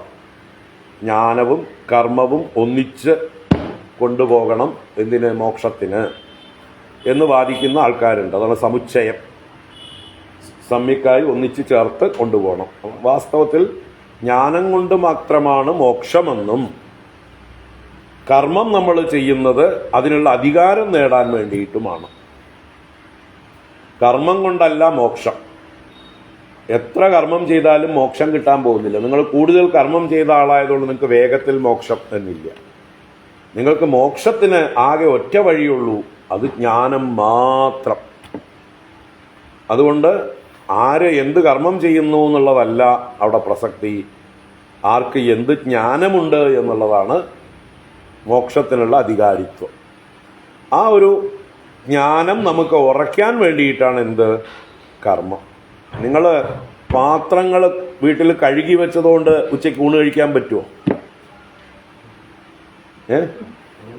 ചില ആൾക്കാർ പറയാറുണ്ട് ഞങ്ങളുടെ വീട്ടിൽ 3 വെപ്പുണ്ട് എന്ന്. 3 നേരം വെപ്പുണ്ട് എന്ന് നമ്മൾ വിചാരിക്കും. രാവിലെ എഴുന്നേറ്റ് എല്ലാം മലത്തി വെക്കും, പിന്നെ എല്ലാം കഴുകി വെക്കും, പിന്നെ ഒന്ന് കമഴ്ത്തി വെക്കും. 3 വെപ്പാണ്. അതുകൊണ്ട് പാചകമായോ? ഭക്ഷണം കഴിക്കുമോ? അപ്പം കഴിക്കേണ്ടത് എന്താണ്? അതിലുണ്ടാവുന്ന ദ്രവ്യമാണ്, പാചകം ചെയ്ത ഭക്ഷണമാണ്.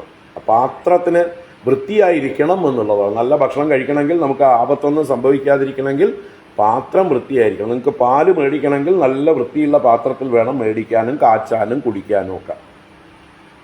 ആ പാത്രത്തിൻ്റെ സ്ഥാനമാണ് എന്തിന്? ആ പാത്രം വൃത്തിയാക്കുന്ന സ്ഥാനമാണ് എന്തിന്? കർമ്മത്തിന്.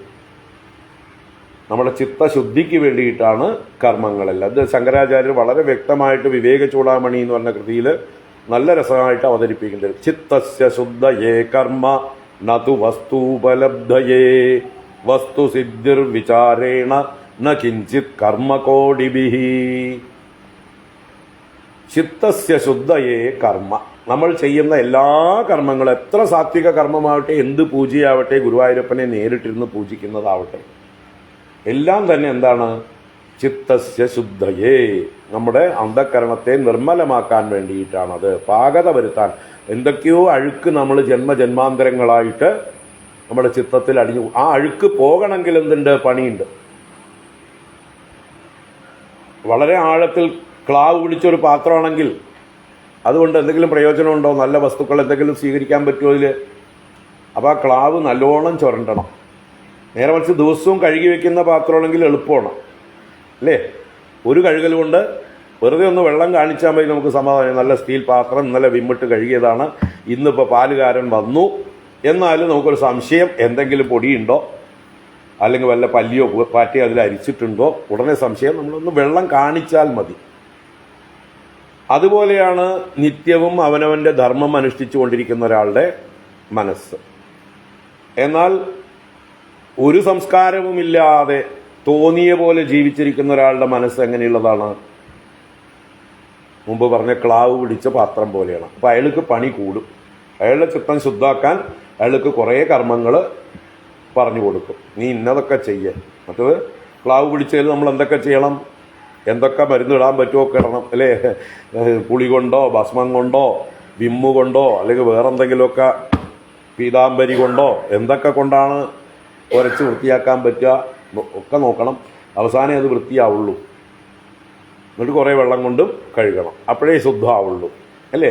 അപ്പം അതുപോലെയാണ് തോന്നിയവാസികളായി ഒരു നിത്യകർമ്മങ്ങൾ, നൈമിത്തിക കർമ്മങ്ങൾ, ഒരു തരത്തിലുള്ള സംസ്കാരവും ഇല്ലാതെ ആചാരാനുഷ്ഠാനങ്ങളൊന്നും ഇല്ലാതെ ജീവിക്കുന്നവരുടെ മനസ്സ് എന്ന് പറഞ്ഞാൽ ഒരു കാട് പിടിച്ച് കിടക്കുന്ന അല്ലെങ്കിൽ ക്ലാവ് പിടിച്ച് കിടക്കുന്ന ഒരവസ്ഥയാണ്. അതിനെയാണ് ശുദ്ധീകരിക്കാൻ കുറച്ച് കൂടുതൽ തപസ്, അവർക്ക് കഷ്ടങ്ങളൊക്കെ വേണ്ടിവരും, പ്രയത്നം വേണ്ടിവരും. അങ്ങനെയുള്ളവർക്ക് നല്ല സാധനകൾ, കർമ്മങ്ങൾ വേണ്ടിവരും. അതല്ലാതെ നിത്യവും അവനവൻ്റെ ധർമ്മം ചെയ്തുകൊണ്ടിരിക്കുന്ന ഒരാൾക്ക് ഹൃദയം ശുദ്ധമായിരിക്കും. അവർക്ക് ഈ പറഞ്ഞ കാര്യങ്ങൾ, ഈ ആധ്യാത്മിക വിഷയങ്ങൾ പെട്ടെന്ന് ആകിരണം ചെയ്യാനുള്ള, നന്നായി അതിന് പ്രയോജനപ്പെടാനുള്ള കഴിവ് ഉണ്ടായിരിക്കും. ഇതാണ് വ്യത്യാസം, അധികാരി വ്യത്യാസം. അധികാരികളിലാണ് വ്യത്യാസം. കൊടുക്കുന്ന അറിവിലല്ല വ്യത്യാസം. അറിവ് എല്ലാവർക്കും ഒന്ന് തന്നെയാണ് കൊടുക്കുന്നത് ഗുരുക്കന്മാർ. ഇപ്പോൾ 10 ശിഷ്യന്മാരുണ്ടെങ്കിൽ ഒരു ഗുരു തന്നെയാണ് ഇരുന്ന് ഒരേ കാര്യം തന്നെയാണ് പറയുന്നതെങ്കിലും 10 പേരും ഒരേ രീതിയിലാണോ അതിനെ സ്വീകരിക്കുന്നത്?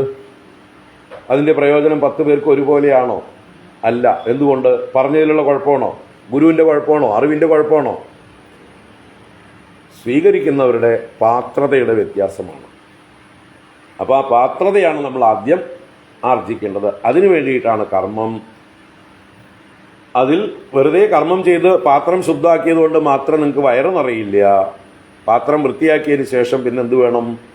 അതിൽ ചെയ്യേണ്ട പാചകാദികൾ ചെയ്ത് അതിൽ കഴിക്കേണ്ടത് കഴിക്കണം. അപ്പോഴേ നമുക്ക് പ്രയോജനമുണ്ടോ. അപ്പോൾ അതെന്താണ് മെയിൻ, നമുക്ക് ഭക്ഷണമാണ് വയറ് നിറയാൻ. അതുപോലെ നമ്മുടെ ജ്ഞാനത്തിന്, മോക്ഷത്തിന് എന്താണ്, ജ്ഞാനം, വിദ്യ ഒന്നുകൊണ്ട് മാത്രമേ മോക്ഷമുള്ളൂ. ജ്ഞാനാദേവതു കൈവല്യം എന്ന് ഉപനിഷത്ത് ഉറപ്പിച്ച് പറഞ്ഞിട്ടുണ്ട്. എന്താണ് ജ്ഞാനാദേവതു കൈവല്യം? കൈവല്യം എന്ന് പറഞ്ഞാൽ മോക്ഷം എന്നുള്ളതിൻ്റെ പര്യായമാണ്. കേവലമായ ഭാവം, രണ്ടില്ലാത്ത അദ്വൈത അനുഭവം. ആ കൈവല്യം ജ്ഞാനാത് ഏവ, ജ്ഞാനം കൊണ്ട് മാത്രമേ ഉള്ളൂ എന്ന് ഉപനിഷത്ത് പറയുന്നുണ്ട്. ഭഗവാൻ ഇവിടെ ഗീതയിലും പറയും, നഹി ജ്ഞാനേന സദൃശം പവിത്രമിഹ വിദ്യതേ. 4-ാം അധ്യായത്തിൽ പറയും, നമ്മളെ ശുദ്ധീകരിക്കാൻ ഏറ്റവും ഉത്തമമായത്, പവിത്രമായത് ജ്ഞാനം തന്നെയാണ്. അപ്പം നഹി ജ്ഞാനേന സദൃശം, ജ്ഞാനത്തിന് സമാനമായിട്ട് പവിത്രീകരിക്കുന്നതായിട്ട് ഒന്നുമില്ല. നിങ്ങൾ 100 പ്രാവശ്യം ഗംഗയിൽ കുളിച്ചാലും ചിലപ്പോൾ നിങ്ങൾക്ക് പവിത്രത ഉണ്ടായില്ല എന്ന് വരും. പക്ഷേ നല്ലൊരു സത്സംഗത്തിൽ പങ്കെടുത്താൽ 100 ഗംഗാസ്നാനത്തിനേക്കാൾ പ്രയോജനമാണ്. നിങ്ങൾ എത്രയോ ക്ഷേത്ര ദർശനങ്ങൾ ചെയ്യുന്നതിനേക്കാൾ ഇഫക്റ്റീവാണ് മര്യാദയ്ക്ക് നല്ല ശ്രദ്ധയോടെ ആചാര്യന്മാരിൽ നിന്ന് കുറച്ചു നേരം സത്സംഗം ചെയ്യുന്നത്. എത്രയോ തീർത്ഥാടനം ചെയ്യുന്നതിനും ദാനം ചെയ്തതിനും മറ്റ് തപസ്സുകൾ ചെയ്യുന്നതിനും എല്ലാറ്റിനും അധിക ഫലമാണ് ഗുരുക്കന്മാരിൽ നിന്ന് നേരിട്ട് ശ്രദ്ധയോടെ ശ്രവണം ചെയ്യുന്നത്. അതിന് സമാനമായിട്ട് നമ്മളെ ശുദ്ധീകരിക്കാൻ, നമ്മുടെ പാപങ്ങളിൽ നിന്ന് നമ്മളെ മോചിപ്പിക്കാൻ, നമ്മുടെ അജ്ഞാനമാകുന്ന പരിമിതികളിൽ നിന്ന് നമ്മളെ മോചിപ്പിക്കാൻ ഒരു ക്ഷേത്രവും ഒരു തീർത്ഥവും നമ്മളെ സഹായിക്കില്ല. ക്ഷേത്രങ്ങളൊക്കെ സൈലൻ്റാണ് അവിടെ, അല്ലേ? അവിടെ പോയി നമ്മുടെ അധികാരത്തിന്, നമ്മുടെ ശ്രദ്ധയ്ക്കനുസരിച്ച് നമുക്ക് അവിടുന്ന് എന്തെങ്കിലുമൊക്കെ ആ ഒരു ആന്തരികമായിട്ടുള്ള ശാന്തിയും ശുദ്ധിയുമൊക്കെ ആർജിക്കാവുന്നേ ഉള്ളൂ.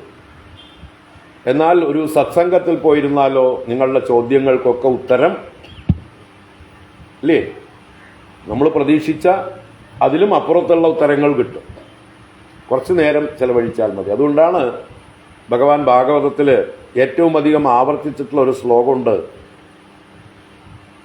ന ഹ്യമ്മയാനി തീർത്ഥാനി ന ദേവാ മൃച്ഛിലാമയാഹ തേ പുനന്തി ഉരുകാലേന ദർശനാദേവ സാധവഃ. കേട്ടിട്ടുണ്ടോയെന്നറിയില്ല നിങ്ങൾ, ഞാൻ പലയിടത്തും പറയാറുള്ളതാണ്. എന്താ ശ്ലോകം? ന ഹ്യമ്മയാനി തീർത്ഥാനി ന ദേവാ മൃച്ഛിലാമയാഹ തേ പുനന്തി ഉരുകാലേന ദർശനാദേവ സാധവഃ.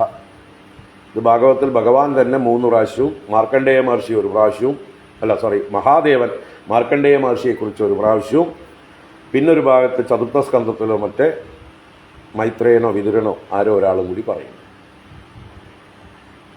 അപ്പോൾ ഏറ്റവും അധികം ഭാഗവതത്തിൽ ആവർത്തിച്ചിട്ടുള്ളൊരു ശ്ലോകമാണിത്. എന്താണ്? അമ്മയാനി നഹി തീർത്ഥാനി. അമ്മയങ്ങൾ എന്ന് പറഞ്ഞാൽ, അപ്പ് എന്ന് പറഞ്ഞാൽ ജലത്തിൻ്റെ പര്യായമാണ്. അപ്പുമയമാണ് അമ്മയം. അപ്പ് എന്ന് പറഞ്ഞാൽ ജലം, ജലമയങ്ങളാണ് തീർത്ഥങ്ങൾ. നമ്മൾ ഗംഗ, യമുന, അല്ലേ, കാവേരി എന്നൊക്കെ പറഞ്ഞ് പോകുന്നുണ്ട് തീർത്ഥങ്ങളിൽ. അത് അമ്മയങ്ങളായിട്ടുള്ള തീർത്ഥങ്ങളാണ്. അതൊന്നും വാസ്തവത്തിൽ തീർത്ഥാനി നഹി, തീർത്ഥങ്ങളൊന്നുമല്ല. ഭഗവാൻ പറയുക, വെള്ളം ഉണ്ടായതുകൊണ്ട് അതിന് തീർത്ഥത്തിലുള്ള സാമർഥ്യം ഉണ്ടായിക്കൊള്ളണമെന്നില്ല. തീർത്ഥം എന്ന് പറഞ്ഞാൽ എന്താണ്? നമ്മളെ നമ്മുടെ അജ്ഞാനത്തിൽ നിന്ന് തരണം ചെയ്യിക്കുന്നത്, നമ്മുടെ പാപങ്ങളിൽ നിന്ന് തരണം ചെയ്യിക്കുന്നതാണ് തീർത്ഥം. തരതീതി തീർത്ഥം, തരിപ്പിക്കുന്നതാണ് തീർത്ഥം. കടത്തിവിടുന്നത്, അപ്പുറത്തേക്ക് കടത്തുന്നത് എന്നാണ് തീർത്ഥ ശബ്ദത്തിന് അർത്ഥം. അപ്പോൾ നമ്മൾ ഗംഗയിലോ യമുനയിലോ കാവേരിയിലോ പോയിട്ട് ശ്രദ്ധയില്ലാതെ കുളിച്ചിട്ട് വല്ല കാര്യമുണ്ടോ? അതിനോട് ഭക്തിയില്ലാതെ കുളിച്ചാൽ അത് നമ്മളെ ശുദ്ധീകരിക്കുമോ? പോത്തുകളും കുളിക്കുന്നുണ്ട്, അല്ലേ? ഗംഗയിലും ഉണ്ട്, യമുനയിലും ഉണ്ട്. മത്സ്യങ്ങളുണ്ട്, മുതലകളുണ്ട്, പാമ്പുകളുണ്ട്. കള്ളന്മാരും കുളിക്കുന്നുണ്ട്, കൊള്ളക്കാരും കുളിക്കുന്നുണ്ട്. അവർക്ക് ഈ ഗംഗയിൽ ശ്രദ്ധയില്ലാതെ കുളിച്ചിട്ട് വല്ല കാര്യമുണ്ടോ? അവർക്ക് വെറും വെള്ളം മാത്രമാണത്, വെള്ളത്തിൻ്റെ പ്രയോജനം. അപ്പോൾ അവർ ഗംഗയിൽ നോക്കുമ്പോൾ നിറയെ മാലിന്യങ്ങൾ കണ്ടാലോ, ഇതിനേക്കാൾ ഭേദം വീട്ടിലെ കിണറ്റിൽ നിന്ന് വെള്ളം കോരി കുടിക്കുകയാണെന്ന് തോന്നും, അല്ലേ?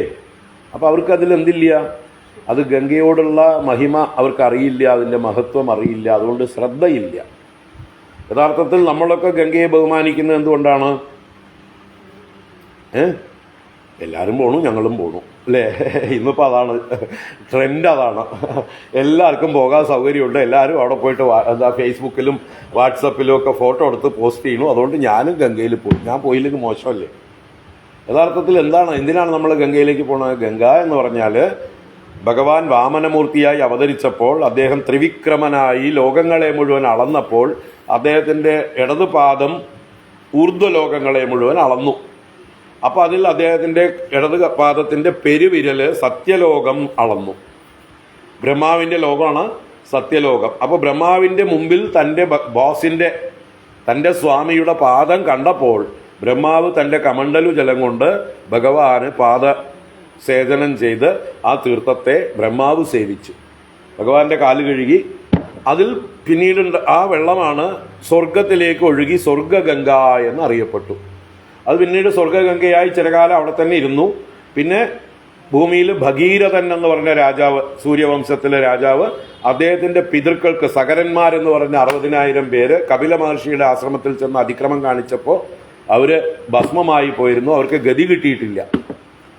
അവർക്ക് ഗതി കിട്ടാൻ വേണ്ടി പാതാളത്തിലേക്ക് ഗംഗയെ കൊണ്ടുവരണമെന്ന് അദ്ദേഹത്തിന് വിവരം കിട്ടി. ആരൊക്കെയോ പറഞ്ഞു കൊടുത്തു. അങ്ങനെ അദ്ദേഹം ഗംഗയെ തപസ് ചെയ്ത്, മഹാദേവനെ തപസ് ചെയ്ത്, എത്രയോ പ്രയത്നം ചെയ്തിട്ട് സ്വർഗഗംഗയെ ഭൂമിയിലേക്കും പാതാളത്തിലേക്കും കൊണ്ടുവന്നു. അപ്പോൾ മഹാദേവന്റെ ശിരസിലൂടെ എത്രയോ ഋഷീശ്വരന്മാരുടെ അനുഗ്രഹത്തോടെ അത് പാതാളത്തിലേക്ക് ചെന്നപ്പോഴാണ് സകരന്മാർക്ക് മോക്ഷം കിട്ടിയത്. അപ്പം അങ്ങനെ സ്വർഗം, ഭൂമി, പാതാളം ഈ 3 ലോകത്തും സഞ്ചരിക്കുന്നവൾ എന്നുകൊണ്ട് ത്രിപദഗാമിനി, വിഷ്ണുപാദത്തിൽ നിന്ന് ഉത്ഭവിച്ചവൾ ആയതുകൊണ്ട് വിഷ്ണുപതി എന്നൊക്കെ പേരുകളുടെ ഈ ഗംഗയ്ക്ക്. ഭഗീരഥൻ പ്രയത്നം കൊണ്ടുവന്നതുകൊണ്ട് ഭാഗീരഥി. അങ്ങനെ അനേക മാഹാത്മ്യം ഈ ഗംഗയ്ക്കുണ്ട്. ആ മാഹാത്മ്യത്തെ അറിഞ്ഞുകൊണ്ട് എത്രയോ കാലങ്ങളായി എത്രയോ ഋഷീശ്വരന്മാർ, ദേവന്മാർ, നമ്മൾ അറിയാതെ കാണാത്ത സിദ്ധന്മാർ, ഗന്ധർവന്മാർ എല്ലാവരും വന്ന് സ്നാനം ചെയ്യുന്നതാണ് മാനസ സരസ്സും ഗംഗ മന്ദാകിനിയും അളകനന്ദയും ഒക്കെ. അപ്പോൾ അതിൽ നിന്ന് ഒഴുകി വരുന്ന മഹാത്മാക്കളുടെ മുഴുവൻ സ്പർശമേറ്റു വരുന്ന ആ ഗംഗാസ്പർശം എന്നെയും ശുദ്ധീകരിക്കും. അതിനെ ഒന്ന് കണ്ടാൽ മതി, ഒന്ന് സ്പർശിച്ചാൽ മതി, അല്പം കുടിച്ചാൽ മതി. അതിൽ കുളിച്ചാലോ അതിപുണ്യം. അതിനെ സ്മരിക്കുന്നതും പൂജിക്കുന്നതും അതിലും പുണ്യം. ഇങ്ങനെയുള്ളൊരു ഭക്തിയോടെ ഗംഗയിൽ ചെന്ന് പൂജയും അതിനെ സ്തുതിക്കുകയും ഒക്കെ ചെയ്തു കഴിഞ്ഞാൽ ആ പ്രയോജനം നമ്മുടെ അന്ധകരണത്തെ ശുദ്ധമാക്കും, അത് പവിത്രീകരിക്കും. അതാണ് തീർത്ഥം എന്ന് പറഞ്ഞാൽ നമ്മുടെ ശുദ്ധീകരിക്കേണ്ടതാണ്, നമ്മളെ പാപങ്ങളിൽ നിന്ന് മറുകര കടത്തേണ്ടതാണ്, തരണം ചെയ്യിക്കേണ്ടതാണ്. അതേപോലെയാണ് നഹ്യമ്മയാനി തീർത്ഥാനി. അപ്പോൾ അതിൽ ശ്രദ്ധയുണ്ടെങ്കിലേ പ്രയോജനം ഉള്ളൂ. ശ്രദ്ധയില്ലാത്തവർക്കൊന്നും ഗംഗാദി തീർത്ഥങ്ങളിൽ നിന്ന് ഒരു പ്രയോജനവും കിട്ടില്ല. എത്ര ശ്രദ്ധയോ അത്രയും പ്രയോജനം, എത്ര ഭക്തിയോ അത്രയും അനുഗ്രഹം. അതുപോലെ തന്നെ ദേവ മൃത്ശിലാമയാഹ, ദേവന്മാർ മൃത്തും ശിലകളും കൊണ്ടുണ്ടാക്കിയവയല്ല. മൃത്ത് എന്ന് പറഞ്ഞാൽ മണ്ണ്, ശില, കല്ല്, ലോഹങ്ങളും ആവാം. അപ്പോൾ കല്ലുകൊണ്ടോ ലോഹങ്ങൾ കൊണ്ടോ മണ്ണ് കൊണ്ടോ ക്ഷേത്രങ്ങളിലൊക്കെ വിഗ്രഹങ്ങൾ ഉണ്ടാക്കിയിട്ടുണ്ട്. നമ്മൾ ശ്രദ്ധയില്ലാതെ ചെന്നിട്ട് അവിടുന്ന് അനുഗ്രഹം കിട്ടുമോ? അവിടെ ചെന്ന് നമ്മൾ കല്ലിനെ കാണണമെങ്കിൽ വല്ല പ്രയോജനമുണ്ടോ? ഉണ്ടോ? അവിടെ മണ്ണ് കൊണ്ടുണ്ടാക്കിയതാണോ, മരം കൊണ്ടുണ്ടാക്കിയതാണോ, ഏത് മെറ്റലാണ് എന്നൊക്കെ നോക്കിക്കൊണ്ടിരിക്കാൻ പാടുമോ? തമിഴ്നാട്ടിലൊക്കെ ചെന്ന് ക്ഷേത്രത്തിൽ ചെന്നിട്ട് ആ മൂർത്തി എന്താണ് സാധനം എന്ന് നമ്മൾ ചോദിച്ചാൽ അവിടെയുള്ളവർ ആട്ടി വിടും, നമ്മളെ ചീത്ത വിളിക്കും. അപ്പടിയെല്ലാം കേൾക്കக்கூடாது. ഭഗവാനെ പാരുങ്കോ, கடவுளை பாருங்கோ, நீங்கள் அந்த മെറ്റീരിയൽ பார்க்கக்கூடாது. കാരണം അവർക്ക് പൂർവികരായ സിദ്ധന്മാർ ഒരു ചൊല്ല് പറഞ്ഞു കൊടുത്തിട്ടുണ്ട്, പഴഞ്ചൊല്ല്. കല്ലൈ കണ്ട നായനൈ കാണാ, നായനൈ കണ്ട കല്ലൈ കാണാ. ഒരു വലിയ സിദ്ധന്മാരുടെ വാക്കുകളാണ്. പക്ഷേ നമ്മൾ കേട്ടിട്ടുള്ളത് വേറെ എന്തെങ്കിലും രീതിയിലായിരിക്കും. ഉണ്ടോ? കേട്ടിട്ടുണ്ടോ? നിങ്ങൾ ആരെങ്കിലും കേട്ടിട്ടുണ്ടോ? ഇല്ല. എങ്ങനെ കേട്ടിട്ടുള്ളത്? അർത്ഥം മാറിയിട്ട് അല്ലേ? കല്ല് കണ്ടാൽ നായിനെ കാണാനില്ല, നായിനെ കാണുമ്പോൾ കല്ല് കാണാനില്ല. എന്തിനാ? എറിയാൻ കല്ല് കാണുമ്പോൾ മുമ്പിൽ നായില്ല. നായ വരുമ്പോൾ കല്ലും കാണാനില്ല. ഇത് തമിഴിൽ ഏതൊക്കെയോ സിനിമയിൽ ജോക്കായിട്ട് അവതരിപ്പിച്ചു പ്രാന്തന്മാർ. കല്ലെ കണ്ട നായെ കാണാ, നായെ കണ്ട കല്ലെ കാണാന്ന് പറഞ്ഞിട്ട് ഏതോ ഒരു സിനിമയിൽ തമാശ ആയിട്ട് അതോടുകൂടി ആ ഒരു നല്ല സിദ്ധന്മാരുടെ വാക്കിന്റെ അർത്ഥമേ മാറിപ്പോയി. ആ സിദ്ധന്മാരുടെ വാക്ക് എന്താണ്? കല്ലൈ കണ്ട നായനൈ കാണാ, നായനൈ കണ്ട കല്ലൈ കാണാ. നായൻ എന്ന് പറഞ്ഞാൽ നായകൻ, നാഥൻ, മഹാദേവൻ എന്നാണ് അർത്ഥം. അതുകൊണ്ടാണ് ശിവഭക്തന്മാർക്ക് നായന്മാർ എന്ന പേരുണ്ട്. 63 നായന്മാർ കേട്ടിട്ടുണ്ടോ? കണ്ണപ്പ നായനാർ, അതുപോലെ തിരുനാവുക്കരശ് നായനാർ, സുന്ദര നായനാർ, അപ്പ നായനാർ, ഇതൊക്കെ നായന്മാരാണ്. തമിഴ്നാട്ടിലെ മധുരയിലും രാമേശ്വരത്തും അല്ലെങ്കിൽ അതുപോലെയുള്ള ക്ഷേത്രങ്ങളിലൊക്കെ ചെന്നാൽ തെക്കോട്ടേക്ക് നമ്മൾ ശ്രീകോവിൽ നിന്ന് ഇറങ്ങുമ്പോൾ തെക്ക് ഭാഗത്തുള്ള നാലമ്പലത്തിൽ ഇവരുടെയൊക്കെ ഒന്നുകിൽ വിഗ്രഹരൂപത്തിൽ അല്ലെങ്കിൽ ലിംഗരൂപത്തിൽ എഴുതി വെച്ചിട്ടുണ്ടാവും 63 നായന്മാർ, പേരുകളും എഴുതി വെച്ചിട്ടുണ്ടാവും. മധുരയിലൊക്കെ ലിംഗമല്ല, അവരുടെ മൂർത്തികൾ തന്നെയുണ്ട്. അവരെ അനുസ്മരിക്കുന്ന രീതിയിൽ അവരുടെ കഥയോട് ബന്ധപ്പെട്ട രൂപങ്ങളാക്കിയിട്ട് തന്നെ കൊത്തിവെച്ചിട്ടുണ്ട്. അവരൊക്കെ നായന്മാരാണ്. നായന്മാരെന്ന് പറഞ്ഞാൽ എന്താ? ശിവനെ ഭജിക്കുന്നവർ ശിവനായി തീരും. അവർ ശിവസ്വരൂപികളാണ്. അവരെ ശിവനെ തൊഴും പോലെ തൊഴണം. അതുകൊണ്ട് അവരെ ലിംഗരൂപത്തിൽ തന്നെ അവിടെ വെച്ചിരിക്കുന്നത്. ആ ലിംഗത്തെ കാണുമ്പോൾ നമ്മൾ ശിവനായിട്ട് തന്നെ കാണുകയാണ്. അപ്പോൾ ശിവഭക്തന്മാരെല്ലാം ശിവന്മാരായി തീർന്നു. അത് നായന്മാർ എന്ന് പറയും. നായൻ എന്നാൽ ശിവൻ എന്നാണ് അർത്ഥം. നാഥൻ, നായകൻ എന്നൊക്കെ അർത്ഥമാണ് നായൻ ശബ്ദത്തിന്. അപ്പോൾ നിങ്ങൾ ഒരു ക്ഷേത്രത്തിൽ ചെന്നിട്ട് വലിയ ലിംഗമാണ് അവിടെ, അല്ലേ? ശിവലിംഗം എന്നാണ് നമ്മൾ പറയുക. ആ ലിംഗത്തെ കാണുമ്പോൾ അതിൽ കല്ലിനെയാണ് കാണുന്നതെങ്കിൽ നിങ്ങൾ ആരെ കാണുന്നില്ല? അവിടെയുള്ള നാഥനെ കാണാ എന്ന് പറഞ്ഞാൽ കാണുന്നില്ല എന്നാണ് അർത്ഥം. കാണാ എന്നുള്ള സംസ്കൃതത്തിലെ തമിഴ് വാക്കിനർത്ഥം യു ആർ നോട്ട് സീയിങ്, കാണുന്നില്ല. അപ്പോൾ കല്ലൈ കണ്ട നായനെ കാണാ. നായനെ കണ്ടാൽ ഭഗവാനെ കാണുന്നെങ്കിലോ you forget about the material. എന്തുകൊണ്ടാണ് അവിടെ ഉണ്ടാക്കിയിരിക്കുന്നത് നിങ്ങൾ മറന്നു പോകുന്നു. അപ്പോൾ ഇത് ഒരു സംസ്കാരമായി മാറണം. നമ്മൾ ക്ഷേത്രത്തിൽ പോകുമ്പോൾ അവിടെ ചെന്ന് എന്ത് സാധനമാണ് എന്ന് നോക്കുകയല്ല വേണ്ടത്, അവിടെയുള്ള ഭഗവാന്റെ മഹിമയാണ് കാണേണ്ടത്. അപ്പോൾ ഈ രീതിയിൽ നമ്മൾ അവിടെ ചെന്ന് കല്ല് കണ്ടാൽ നമുക്ക് അതുകൊണ്ട് അനുഗ്രഹമുണ്ടോ? അതാണ് ന ദേവാ മൃത്ശിലാമയാഹ. നിങ്ങൾ മൃത്ത് കൊണ്ടും ശിലകൾ കൊണ്ടും ഉണ്ടാക്കിയ വിഗ്രഹങ്ങളെ കണ്ടാൽ അതിൽ ഭക്തിയില്ലെങ്കിൽ അവർ ദേവന്മാരൊന്നുമല്ല, അത് വെറും കല്ലും മണ്ണുമാണ്. ഇപ്പം നിങ്ങൾ ഒരേ വിഗ്രഹത്തെ തന്നെ പൂജാമുറിയിലും വെക്കും, അതേ വിഗ്രഹത്തെ തന്നെ ഷോക്കേസിലും വെക്കും. രണ്ടും സ്ഥാനം മാറുമ്പോൾ അതിൻ്റെ മൂല്യം മാറുന്നില്ലേ?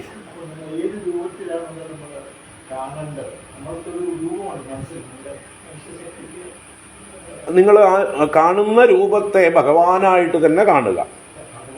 ചതുർബാഹുവായിട്ടുള്ള രൂപത്തിൽ ഭഗവാനെ കാണുന്നു, ആ രൂപത്തിൽ കാണുക. എന്നുവെച്ചാൽ വിഷ്ണു തന്നെയാണ് തൻ്റെ മുമ്പിൽ നിൽക്കുന്നത്. അത് കല്ലായിട്ടല്ല, ചേതനയായിട്ടാണ്.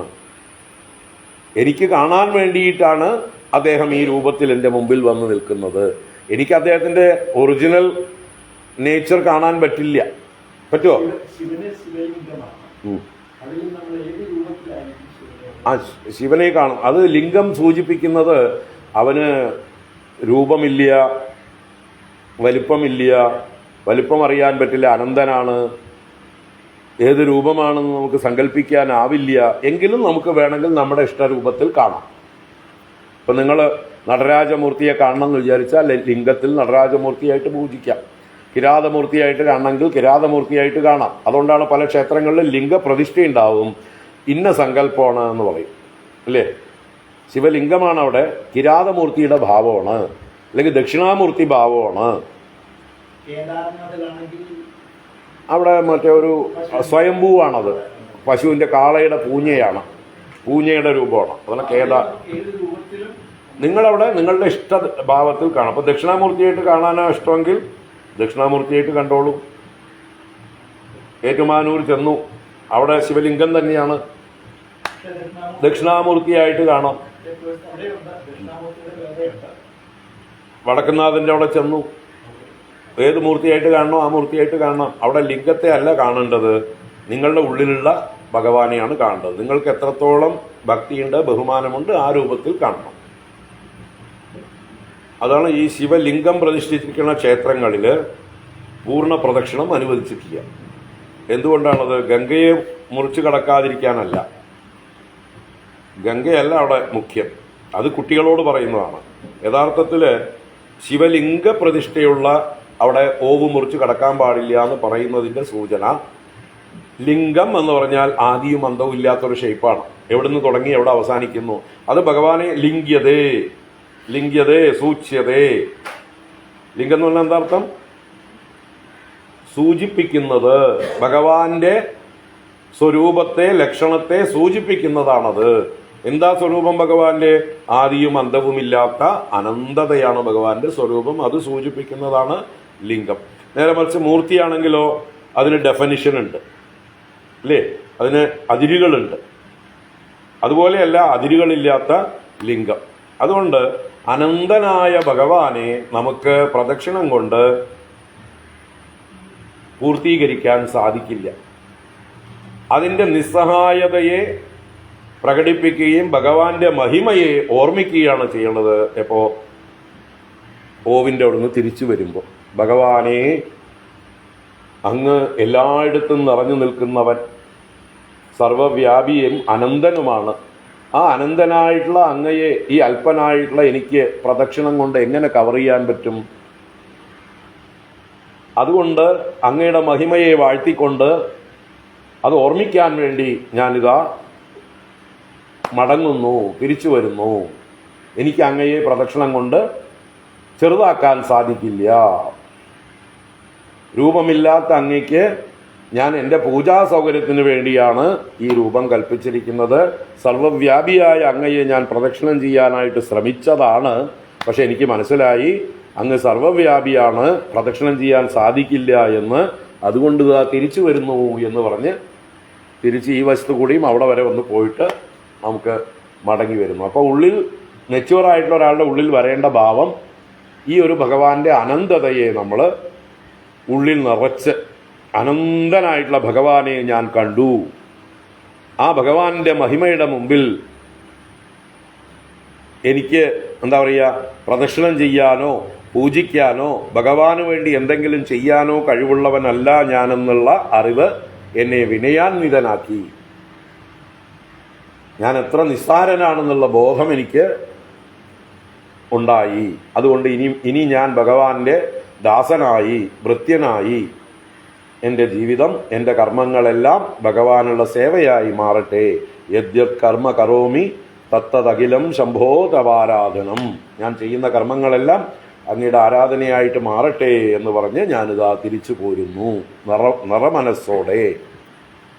അല്ലാതെ ഭഗവാനെ കീഴടക്കി എന്നുള്ള വിചാരം ഉണ്ടാവാൻ പാടില്ല, അല്ലേ? പ്രദക്ഷിണം ചെയ്യുമ്പോൾ നമ്മുടെ ഉള്ളിൽ എന്താണ്? ഞാൻ 4 പ്രദക്ഷിണം വെച്ചു, ഭഗവാനെ 4 പ്രാവശ്യം ഞാൻ ചുറ്റി, എൻ്റെ ഉള്ളിലാക്കി, അല്ലെങ്കിൽ ഭഗവാനെ ഞാൻ ചെറുതാക്കി, ഞാൻ വലിയ ആളായി. ഈ ഭാവം ഇല്ലാതാവും എവിടെ? ഈ പ്രദക്ഷിണം ചെയ്യാൻ കഴിയാതെ നമ്മൾ നിസ്സഹായരായി മടങ്ങുമ്പോൾ. അല്ലാതെ ഗംഗയെ കുറുക്ക ചാടിയതുകൊണ്ട് ഒന്നും ഉണ്ടാവാൻ പോകില്ല. അങ്ങനെയാണെങ്കിൽ ശിവന്റെ മൂർത്തിയുള്ള ക്ഷേത്രങ്ങളിൽ ഗംഗയെ കുറുക്ക് കടക്കാം. ശിവനെ തന്നെ മൂർത്തി രൂപത്തിൽ പൂജിക്കുന്നിടത്ത് ഗംഗയെ കടക്കാം. അവിടെ ഗംഗയെ കുറുക്ക് കടക്കലാണെങ്കിൽ അതാണ് നിയമമെങ്കിൽ അവിടെയും കടക്കാൻ പാടില്ല. ശിവപാർവതീ സമേതരായിരിക്കുന്നിടത്ത് കടക്കാം. ശിവനും പാർവതിയും ഒന്നിച്ചിട്ടുള്ള വിഗ്രഹങ്ങളോ ലിംഗങ്ങളോ ഉണ്ടെങ്കിൽ അവിടെ കടക്കാം, മുറിച്ച് കടക്കാം. കിരാതമൂർത്തിയെ മുറിച്ച് കടക്കാം. ദക്ഷിണാമൂർത്തിയുടെ രൂപമാണെങ്കിൽ മുറിച്ച് കടക്കാം. ലിംഗപ്രതിഷ്ഠയുള്ളിടത്ത് മാത്രമേ ഈ ഒരു തടസ്സമുള്ളൂ, പ്രോഹിബിഷൻ ഉള്ളൂ. അത് പ്രോഹിബിഷൻ അല്ല, നമ്മളെ ബോധവൽക്കരിക്കാൻ വേണ്ടിയിട്ടാണത്. നമ്മുടെ ഉള്ളിൽ ഈ ഒരു വിചാരം ഉണ്ടാവാൻ വേണ്ടിയിട്ടാണ്. അപ്പോൾ കുട്ടികളോട് പറയുന്നു ഗംഗയെ മുറിച്ച് കടക്കരുത്, മുറിച്ച് കടക്കരുത് എന്നൊക്കെ എഴുതിയിട്ടുണ്ടാവും അവിടെ. അതിൻ്റെ അർത്ഥം ഇതാണ്. അപ്പോൾ കുട്ടികൾക്ക് പറഞ്ഞാൽ മനസ്സിലാവില്ലല്ലോ എന്ന് വിചാരിച്ചിട്ട് അങ്ങനെയൊക്കെ എഴുതി വെച്ചു, പെട്ടെന്ന് എളുപ്പത്തിൽ കാര്യം സാധിക്കാൻ വേണ്ടി. അപ്പോൾ എന്തോ കൊണ്ടുവച്ചിട്ടുണ്ട് അല്ലേ? ഒരു ചെറിയ ബ്രേക്ക് എടുക്കാം നമുക്ക്, എന്നിട്ട് ഒരു വെള്ളമൊക്കെ കുടിച്ചിട്ട് നമുക്ക് വേഗം തുടരാം. ഹരി ഓം. ഓൺലൈനിലും കുറേ പേര് കാണുന്നുണ്ട്. എല്ലാവർക്കും നല്ല ദിവസം. ഒരു ബ്രേക്ക്.